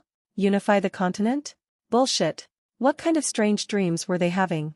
It was best to just continue living their humble lives as slaves and serfs and forget everything. TCH. These were obviously the people whose illusions were too extraordinary for them to be possible, causing those that woke up to think of the sky-covering beast with disdain, and unknowingly breaking the spell. As the despicable brother kept screaming and thrashing, fantastical changes took place all over his body with vicious efficiency. The feathers upon his body were shredded, the skin upon his flesh stripped, the bones beneath his flesh shattered, and the flesh itself decomposing into a gooey goop. The despicable brother was absolutely wrecked. And soon enough, he lacked the facilities to keep up his wretched screaming, returning a semblance of peace to the world, and silence to the underground cavern. However, he was not done. Not yet. Hush! The strange energy that had finally been entirely absorbed by the despicable brother, suddenly made itself visible again in the form of a green flame that released a soul-aching coldness instead of heat. The flame enveloped his body and started flaring fiercely as if it wanted to reduce what little was left to ashes. But against all expectations, the body began to move again, stretching and contracting, thickening and softening, changing form into something else. And the brighter the green flame burned, the quicker the change. Eventually, the transformation was complete, and standing upon a pile of ashes was the new form of the despicable brother. Wholer and greater than ever before. The sin of envy, how fitting. The despicable brother gave himself a cursory glance as he admired his new form. Turquoise-colored feathers that looked like they were carved from ice but alight with viridescent flames, a height of 60 meters and a wingspan of 190 meters, emerald-colored beak and feet with 5 black ominous-looking talons, neon green eyes and a crown of flames that looked like it would continue burning even if the world reached the end of its lifespan. He was absolutely majestic. However, he didn't have the time to keep ogling himself because he was facing imminent danger. The essence of envy had pushed his cultivation all the way to the brink of the seeking beast realm and he hadn't even finished digesting a 20th of it. And on top of that, thanks to the torture he had gone through, he was in the eye-boggling 11th stage of anatomy refinement. But, as amazing as all of this was, he was aware of the fact that the essence of envy would very soon push his cultivation to the 4th realm and a tribulation would come looking for life. Although he was certain he could pass it, he knew that he would soon have company and none of them would play nice. And even if he could defeat all of them, he couldn't do it if the tribulation lights crashed down on his head at the same time. Yes, he knew all about the tribulations. Disregarding the fact that he had been confined in this pitiful cavern before he could even lay his eyes on a single tribulation, the memories that he gained from those that had been enthralled by his sin of envy awakening were more than enough knowledge. The despicable brother inwardly grinned as his emotions of elation bubbled. I'm back. And not only that, but I have been chosen by the sin of envy itself. Haha. I knew I was destined for greatness. Destined for glory. Oh, the glory! The despicable brother burst out laughing before launching himself at the hole that the sin of envy made in its path to reach him. At this very moment, Chad was racing towards the despicable brother's location with 2 other legendary birds by his side and a flock of them behind. Within this flock were a group of pure phoenixes, ice phoenixes and purgatory birds. And by his side was the nine-flame queen herself along with a peculiar ice phoenix. They had all united together in hopes that it would be enough to face off against the source of the strange green energy. But secretly, none of them believed it. Not even him. He still remembered how frightened he was when the entire sky was filled with nothing but green. Green energy just seemed to be rising from everyone, even him. But most of it seemed to come from huge fogs of green essence that had suddenly appeared around occupied territories. It was as if they were an invisible miasma that had suddenly been revealed, scaring all the residents who were able enough to see it. But as terrifying as it was, it didn't stay long and flew off into the air without causing any casualties, so some people thought that that would be the end of it and they proceeded to return to their daily activities. Even if they were still filled with remnant fear and caution, they couldn't feed themselves and their families if they started slacking. They decided to placate themselves by thinking that no matter what the phenomenon was, it was probably going for someone or something else and not them. And they were right. The terrifying bird scream that echoed throughout the world was absolutely terrifying, and somehow they knew that it was related to that green energy. Chad and the rest of the hegemons of the West continent felt absolute dread when they realized that the source of all this trouble was in their very own continent, especially Chad when he felt familiarity in the screamer's voice. But since it was coming from their own continent, they had to deal with it or potentially wait for death. So here they were, looking at the most beautiful phoenix they had ever met. Green and turquoise icy feathers, green flames and luminous eyes, a height of 60 meters that seemed to be slowly growing and a wingspan of 190. The unknown phoenix was absolutely spectacular. And absolutely terrifying. By Chad's side, the nine-flame queen was currently stunned. She could feel that the daunting aura that was billowing out of the strange phoenix was similar to hers in nature. Although it mostly felt like something else, she was very familiar with the half-monster/half-beast hybrid energy that she and her descendants had, and it was oozing off of this phoenix like crazy. What was the meaning of this? "Oh, Chad, come to join me, have you?" "Lady 9-2. I feel so very honored," the phoenix spoke in a sing-song voice, splashing shock into the hearts of all the listeners. They knew this voice. The phoenix, who they were very sure by now was the despicable brother, paused when it looked at the ice phoenix that was huddled by Chad's side. "Who's this?" Sniff. Oh dear, Chad. Could you have been plowing my daughter? The one I had with your mate? Ha ha ha, what a dirty degenerate." Although Chad couldn't fully understand all of the silvery words that were being said to him, he still got the gist of it, and he was sure that the despicable brother was mocking him. Calm down, my apologies. But I'm currently quite busy and I must leave as soon as possible. But worry not. We will most certainly have a proper reunion at a later date. "Tada now," the despicable said before flapping his wings and turned into a streak of green light that flashed towards the horizon with astonishing speed. Everyone was speechless. They couldn't comprehend what had just happened, and they were worrying about the possible future. The nine-flame queen was especially wary, after all. The despicable brother had just gone off in the direction of the South Continent. It! Chad screamed as he shot off in the same direction, but the nine-flame queen shook her head. The difference in speed was almost overwhelming and there was no way he could catch up. The nine-flame queen sighed before rounding up the purgatory vermilion birds and returning back to where they came from. Within the Lole galaxy, there were 7 regions that shared the 197 worlds and billions of fledgling planets. First was the Desolate region, the weakest region in the galaxy, putting it at rank 7. This region contained 1 law world, 2 high worlds, 4 mid-worlds and 10 low worlds. However, there was a completely undiscovered world which had secretly made it to the mid-stage, and that was of course the Iridius world, pushing the amount of mid-worlds to 5 and the grand total of all worlds to 18. Then there was the Mirth region, which ranked 6th in the galaxy. This region had 2 law worlds, 4 high worlds, 8 mid-worlds and 7 low worlds with a grand total of 21 worlds. There was nothing special about this region and it was just a few steps away from being put in the same status as the Desolate region. Then the Mithril region, ranked 5th. This region contained 3 law worlds, 12 high worlds, 19 mid-worlds and 4 low worlds with a grand total of 38 worlds. This region, though not the strongest, was the most peaceful and social region out of all them thanks to the fact that they had the best blacksmiths, alchemists, architects etc. They were the absolute best when it came to commerce, and thanks to that, multiple pacts had been made to ensure the absence of fights and the pursuit of buying and selling. If you wanted to visit the worlds in this region, you were not allowed to fight. Otherwise, you would be killed or suppressed by the joint efforts of the other regions, who were likewise interested in the products sold in the Mithril region. The Dragoria region, which was ranked 4th, contained 5 law worlds, 18 high worlds and 13 mid worlds, creating a grand total of 36 worlds. This region was famous for the legendary beasts that were born on their worlds. They didn't have any low worlds because they had all evolved long ago. The Heaven Supreme region, ranked 3rd, containing 7 law worlds, 20 high worlds and 3 mid worlds with a grand total of 30 worlds. This region was famous for giving birth to the unique race that called themselves deities. They were beings with extreme affinities with light, holy and fire. They also had the most gods out of all 7 regions. But unfortunately, they were quite arrogant and mostly independent. This prevented them from uniting the entire region under one banner. After that came the Unhallowed region, which was ranked 2nd. Containing 10 law worlds, 30 high worlds and 10 mid worlds. A grand total of 40 worlds. This region was famous for being fully occupied by the undead. But although an extremely powerful region, they too were not completely united.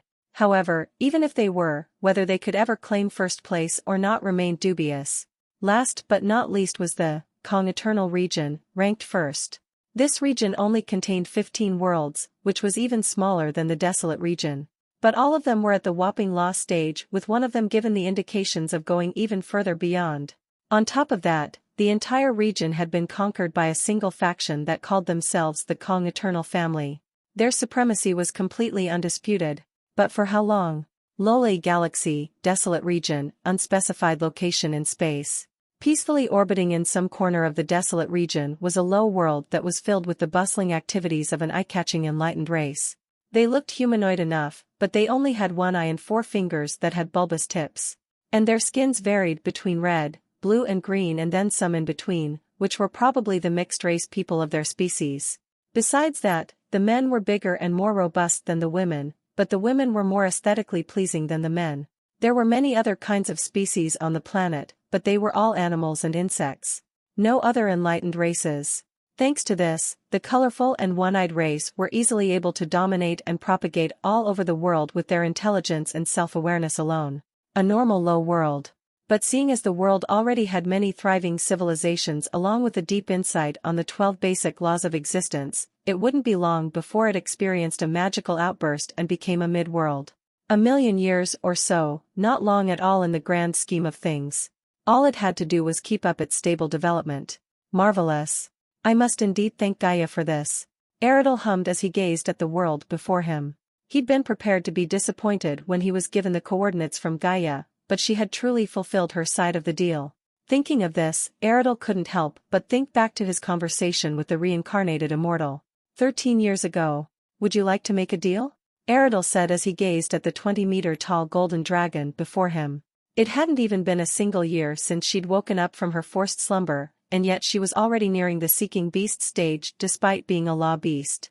He wondered if she was relying on a beast technique she might have collected in her long years. But perhaps it was just her vast experience with magical energy and mana.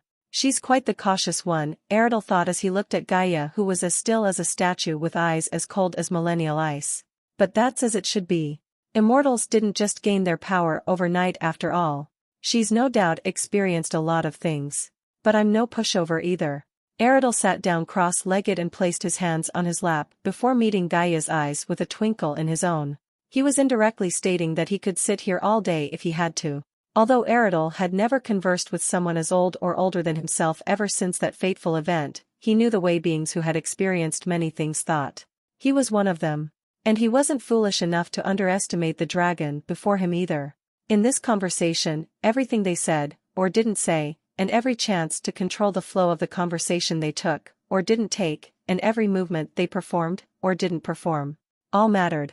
On the other hand, things like apparent stupidity or a lack of control in emotions or a nervous tic and motion did not matter, because it would be all a lie.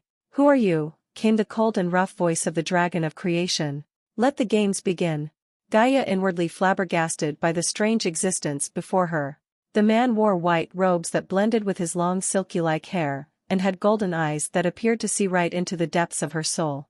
On top of that, he was surrounded by a divine golden light that made her think of those bastards from the heaven's supreme region. For a split second she even thought that he might have actually originated from there, but then immediately wrote it off as extremely unlikely. Out of all the regions in this galaxy, it was the bastards from Heaven Supreme that bullied and harassed the immortals from the desolate region the most. Whenever she or the other immortals from the desolate region visited the mithril region to buy precious goods, they would always be met with contempt. And if they ever met those from Heaven Supreme, it would always turn into a depressing situation. Remembering the humiliating acts that she was forced to perform, Gaia had to blink away her anger. Such people would not even be caught dead here. They considered the entire desolate region a disgrace, and sometimes even insulted each other by calling the other a desolate loving scum if they were caught indulging in the bodies of those from desolate, or desolate dweller if they were low in talent. This man before her, although arrogant in appearance, did not possess the disdain or disgust that those from Heaven Supreme never bothered to hide when looking at anything that came from the desolate region. "Who are you?" she finally decided to ask, unwilling to participate in a battle of patience that other immortals liked to do. She was planning on pretending to be an overly arrogant dragon whose ego was overinflated by their natural talent, instead of the immortal that she actually was. If she was caught, it mattered not. The man before responded with a wider grin that genuinely made the world seem brighter, and made the plant life around them grow. It was a wonderful sight straight out of a fairy equals tale. Coupled with the man's divine looks, it was enough to make almost any girl or even man lose control of themselves. But the only thought that came to her mind was, mere parlor tricks. Me? You can consider me as the guardian of this little world.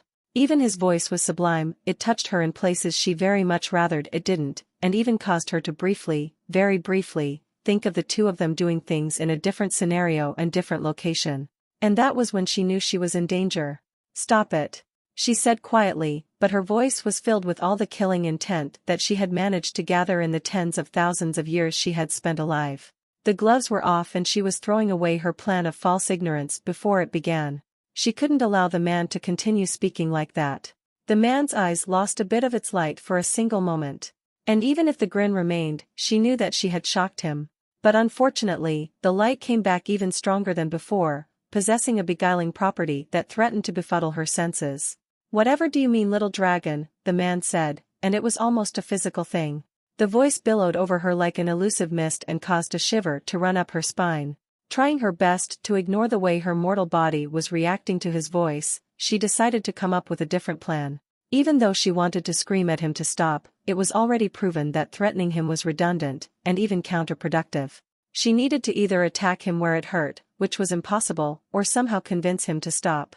On anyone else, there was also the option of using his emotions against him, but one, she didn't know which way the man's morals swung, so something like crying might excite him instead, and two, she did not believe for a second that he would lose control of his emotions. But even if he apparently did, she was sure it would be a trap. It was then that it came to her. "I will not proceed with any deal, if you keep using the laws of sound against me," she said with a cold voice. Recalling that the first thing he said when he had come here was a request for a deal, she decided to use it against him, happily feeling like she had gained a slight upper hand.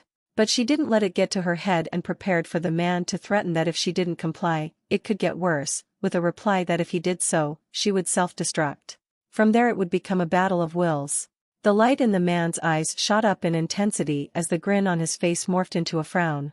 His aura flared out and the world around them began shaking from the pressure it was unable to withstand despite its recent evolution.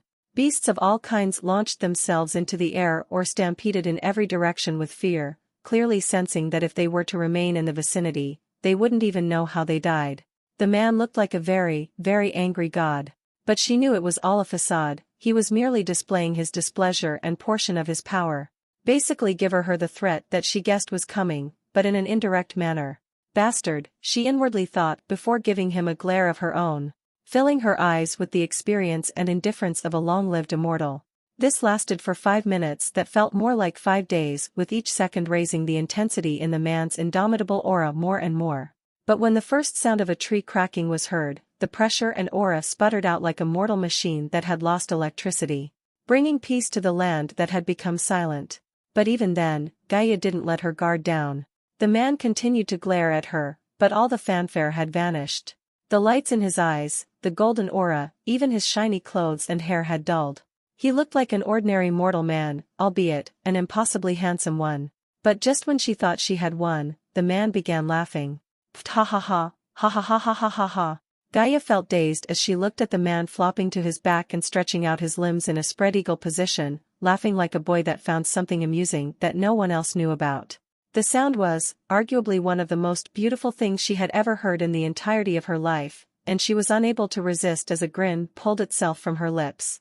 Haha, who sorry. My name's Eridel. What's your name? Haha, who sorry. My name is Eridel. What's your name? Eridel was obviously not asking about the name that he had given her, but instead her real name. The name she had been using before her reincarnation. However, he had no doubt that she was unaware that he had named her Gaia, and there was a chance that.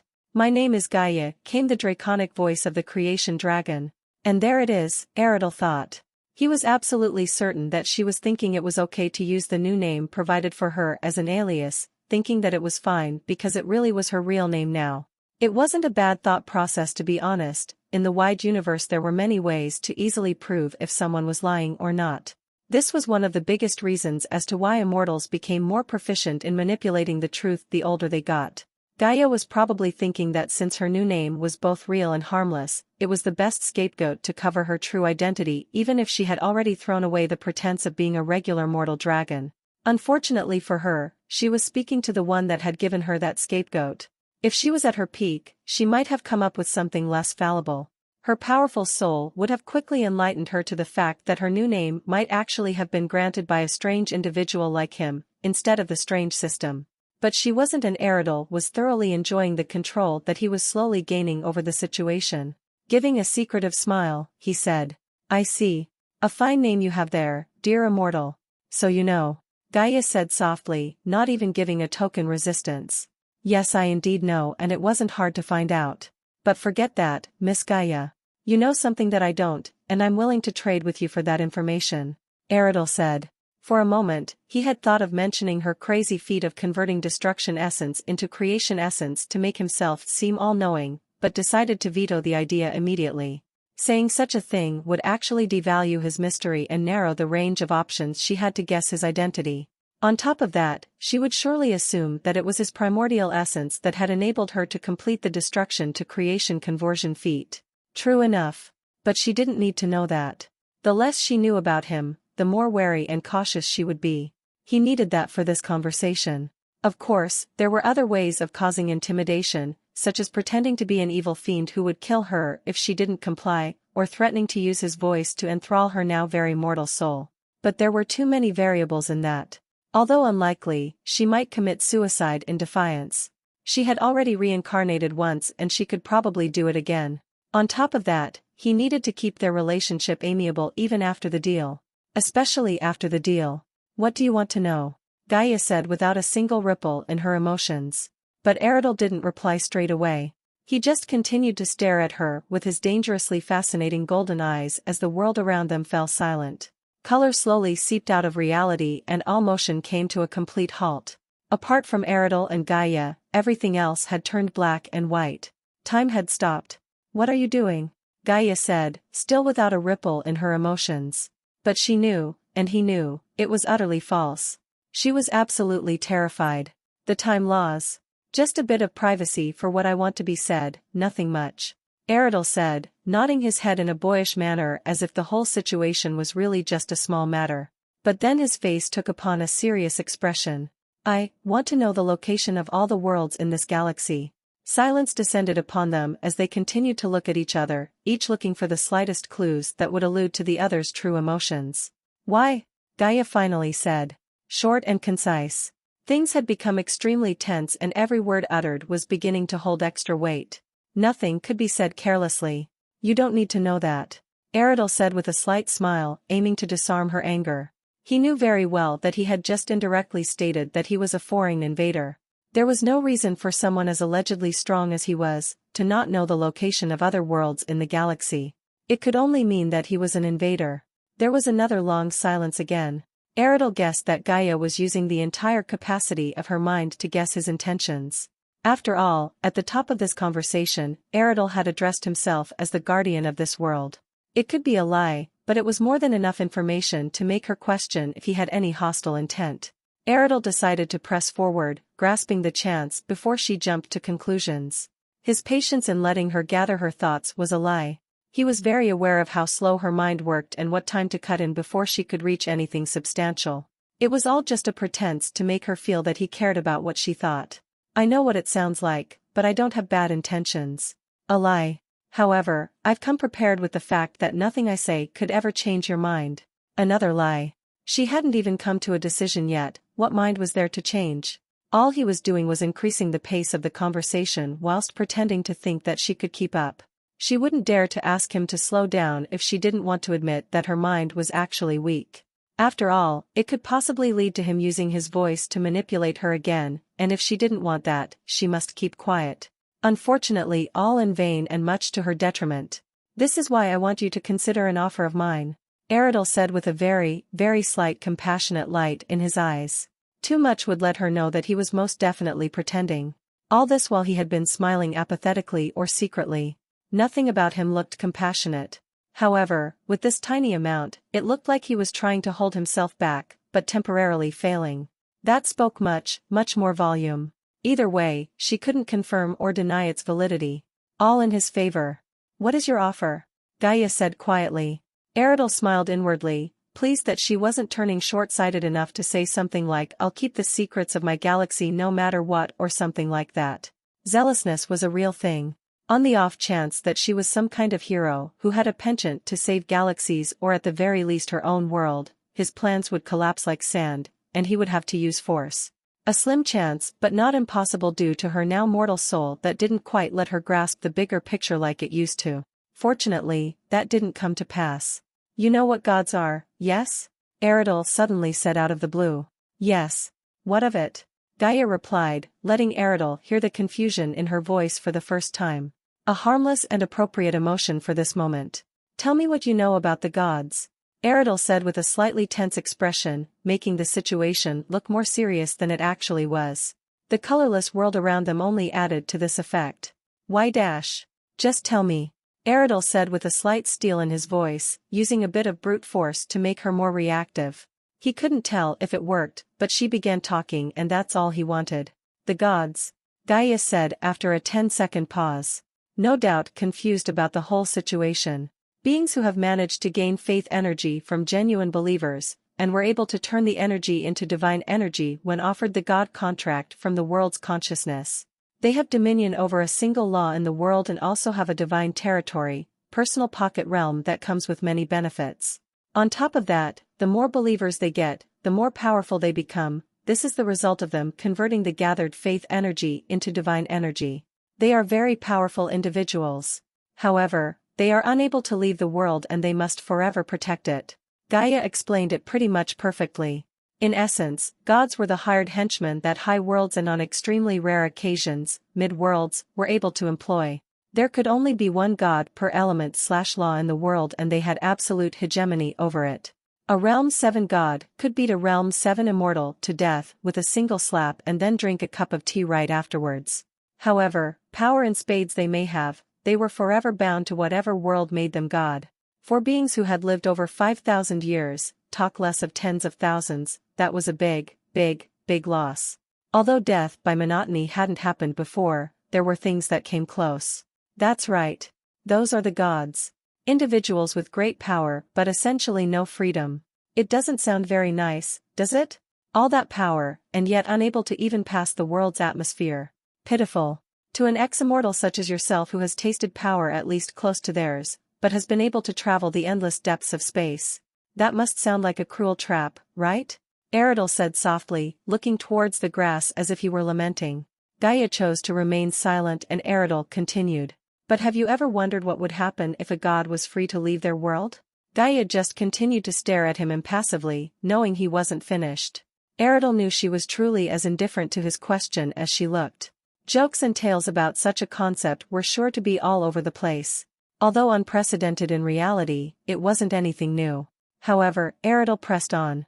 Such a god would be able to do whatever an immortal could do, gain whatever an immortal could gain, and sweep over the cosmos with unparalleled power. Eridel spread out his arms as a charismatic smile adorned his lips. What would you say if I could make you such a being? I would say that your head is faulty. Gaia retorted, washing away the momentum that he had gained so far. She was most likely fishing for a glimpse of emotions to appear on his face, trying to figure what his deal was by saying all of this. Only, he had already foreseen such a possibility and he didn't waver. Letting his arms fall to his side, Eridel let out a small sigh and gave a slight shake of his head as if he was a teacher that was tired of his stupid student. I wouldn't expect beings from such a low-level galaxy like this to understand, but I ask that for you to broaden your mind and remember that there is always a bigger mountain. The heights of this galaxy that you think are lofty don't even qualify to be used as public toilets for the truly important people in the big galaxies. Gaia's eyes narrowed and Eridel wasn't able to tell if it was from anger or focus. She's quite good, Eridel thought as he inwardly smirked. However, on the outside, he once again had a serious expression. Gods that can leave their own worlds truly exist, each possessing untold power that you couldn't even imagine. The truth. And I can make you such a being. A lie depending on how you looked at it. What do you say? Eridel said as he gazed into the ex-immortal's eyes. There was a moment of silence as the two quietly stared at each other before Gaia finally spoke. All of this in exchange for the map of this galaxy? TCH. Eridel's face finally took on a cold expression. The way she said it, others might have thought that she was on the brink of agreeing, but he knew that she wasn't one bit closer than she was before. As a matter of fact, she was indirectly calling him a scammer. Gaia, I do not have infinite patience, so do not test my anger, Eridel said with frost in his voice. It was looking like he had finally lost a bit of control. But then all of a sudden he sighed. I would have thought that as someone seeking revenge you would have accepted my offer by now. What a pity. You know what happened to me? Gaia said. But there was a nearly imperceptible crack in her voice which caused Eridel to inwardly smile with glee.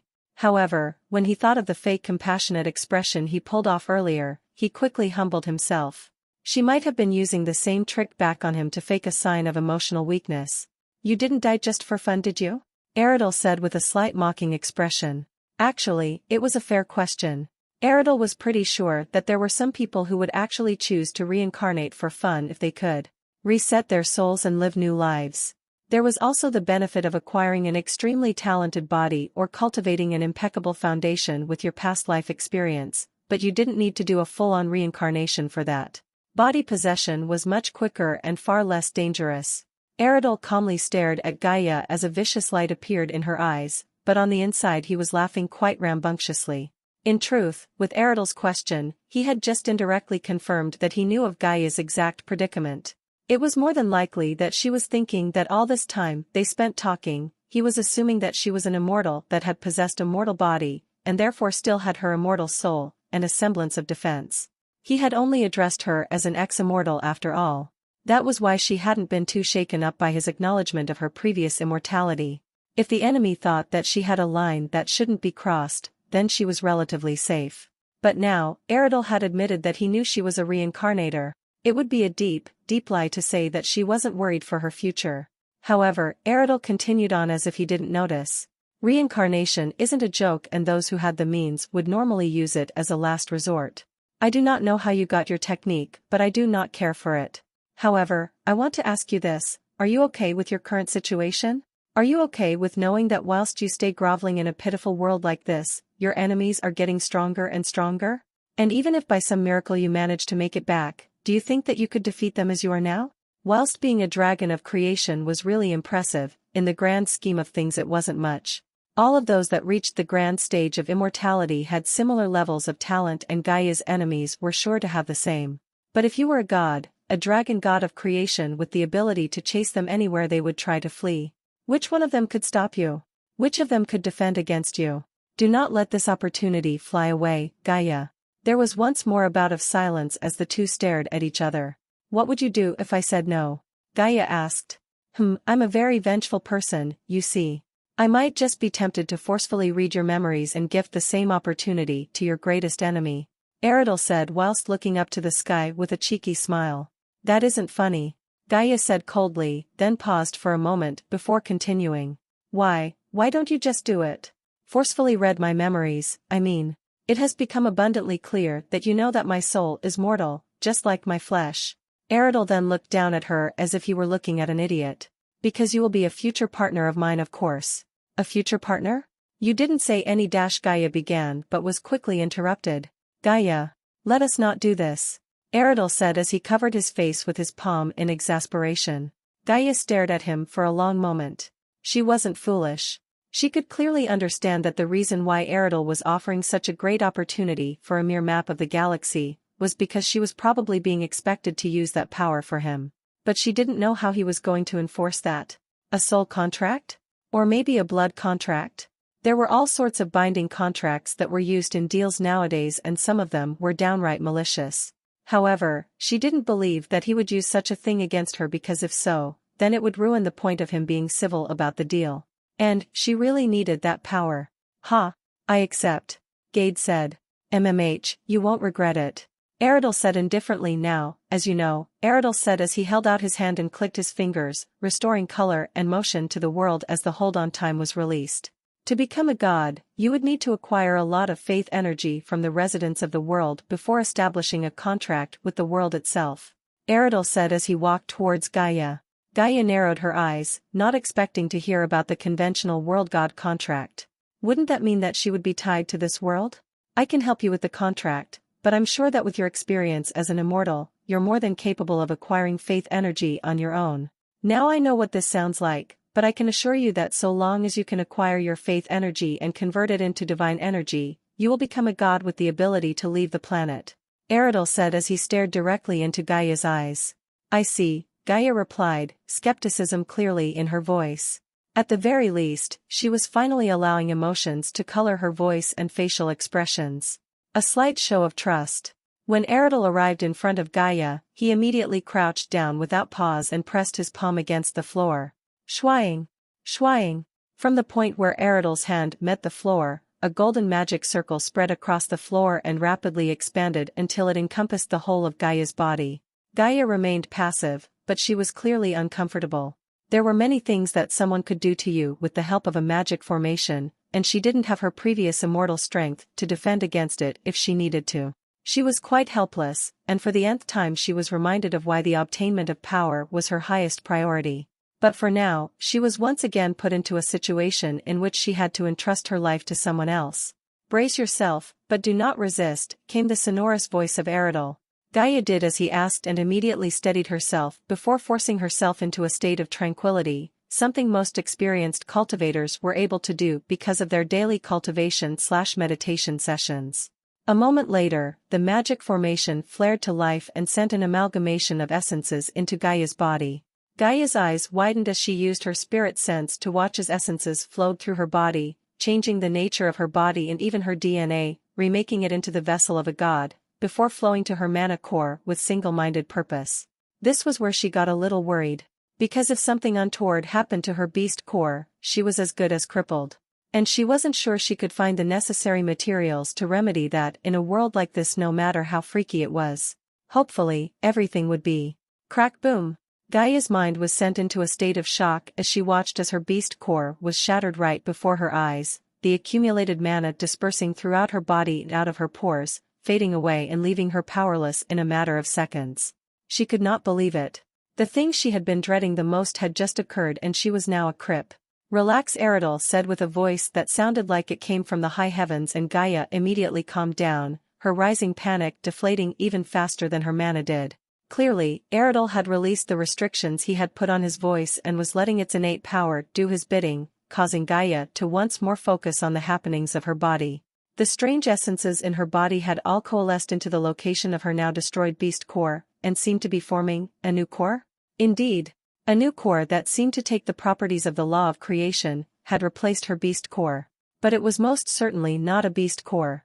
It radiated a certain hallowed intent that put to shame her previous core even if this new one was empty. It was something that she had seen only a few times in her life and something that was very hard to confiscate unless you owned terrific power. A divine core. Congratulations, Gaia. You have formed a god contract with the Iridius world. Condolences, Gaia.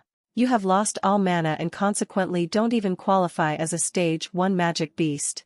To regain your cultivation, you will need to cultivate divine energy instead of magic energy. Gaia was expecting it, but she was still shocked. Somehow this man, Eridel, had managed to form a god contract between her and the world. How could this be? Has the world truly awakened its consciousness? Gaia thought incredulously. She had been speculating the possibility ever since the world evolved and everything in sight just seemed to bend reality, but to have a nearly direct confirmation like this. It was mind-boggling even to an ex-immortal like her. She was even a god now. Although she was much weaker than she was 5 minutes ago, she could tell that her new starting point was much, much greater than her previous starting point. Is becoming a god so simple nowadays? How much time did I spend in the reincarnation cycle? Gaia skeptically thought, doubtful of how easy she became a god. Actually, it wasn't as simple as she was making it out to be.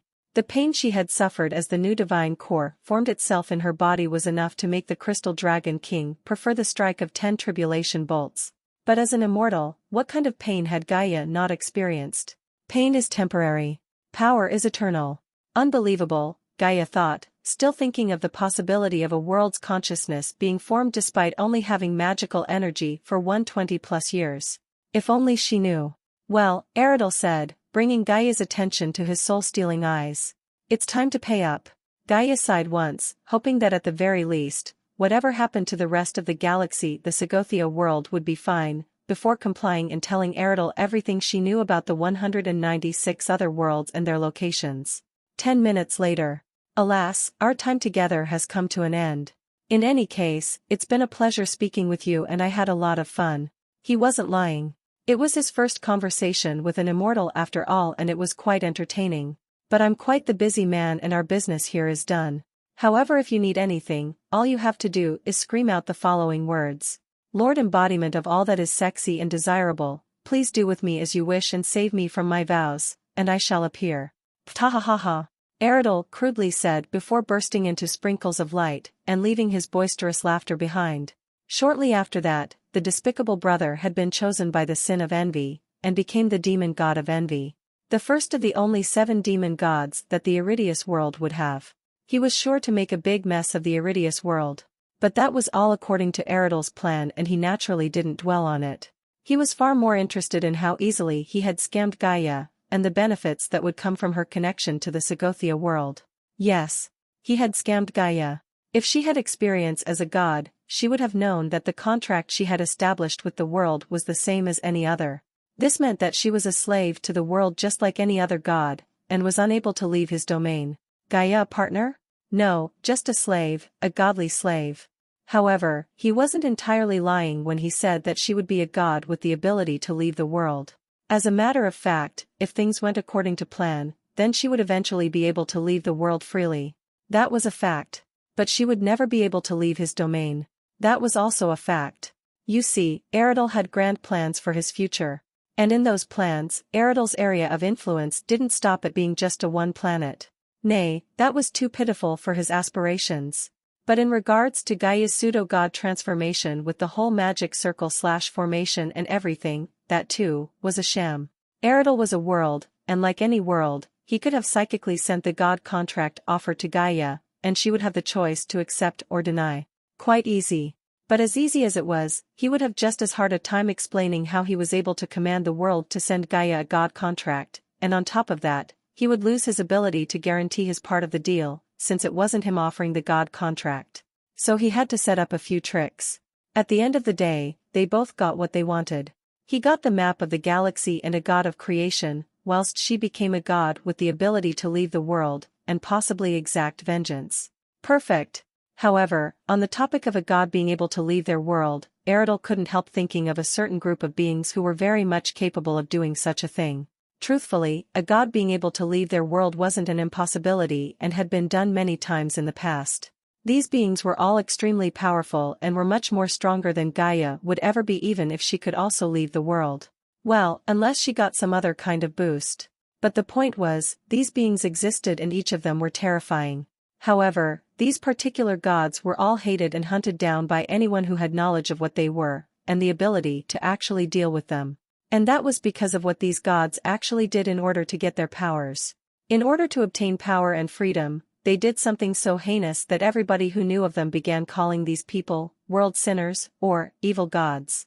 It wasn't known how they did it, but by assimilating their entire worlds into their divine territories and consequently killing all life forms within them, including the world's consciousness, they were able to gain untold powers and utter freedom, striking fear into the hearts of immortals, gods, and other beings alike. These were the world sinners. Lowly galaxy, desolate region, Eonix world, outer space. Eridel shook his head and decided to turn his full attention to the beautiful bounty before him. The Eonix world. The Eonix world was a low world in the desolate region that was currently owned by a powerful faction in the Segothia world called Midnight Requiem. A group of individuals who were proficient in the laws of sound and undeath. According to Gaia, they were not particularly evil or villainous, but because of their affinity with the dead and soul-encroaching songs, they were treated as such. They had 6 immortals at the helm and 2 gods. The Segothia world's god of undeath and goddess of music. Apparently they were ranked 4th in the Segothia world's top 10 magisterial factions and would have ranked higher if they had more members, but the requirements for the affinity in both music and undeath proved too much of a high hurdle. And yet despite that, they still had as many as 1 million members. Millions of members with the affinity for music and undeath.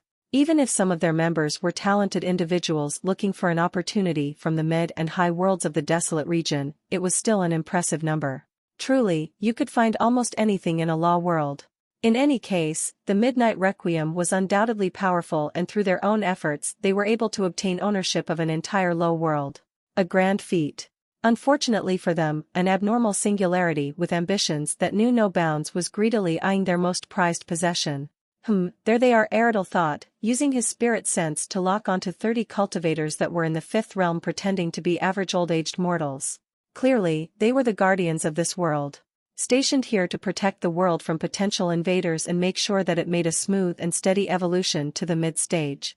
Eridel's soul was extremely potent thanks to his soul cultivation along with his nature as a planet, so even though these individuals were in the 5th realm, they were completely oblivious to his probing. They should serve as a nice final meal for the first horseman, Eridel thought whilst stroking his smooth chin. But first, Eridel eyed the protective magic shield that encompassed the world. It looked like a blue dome, the color of normal magical energy, and it was covered all over in glowing runes. The mortals within the world couldn't see it, but Eridel certainly could. He didn't need Gaia's information to know what it did, and that if he touched it, even those back in the main headquarters of the Midnight Requiem would know. But that was a simple fix. He didn't spend 13 years flying here just to be stopped by a pesky shield. Raising his hand from his chin, a golden ball of light was quickly formed and shot straight into the shield. However, when it collided with the shield, it vanished. No explosion, no sound, no sparks, not even any ripples. Now then, which one of you want to go first? Eridel said as he smiled at the 4 multicolored eggs that were calmly orbiting around him.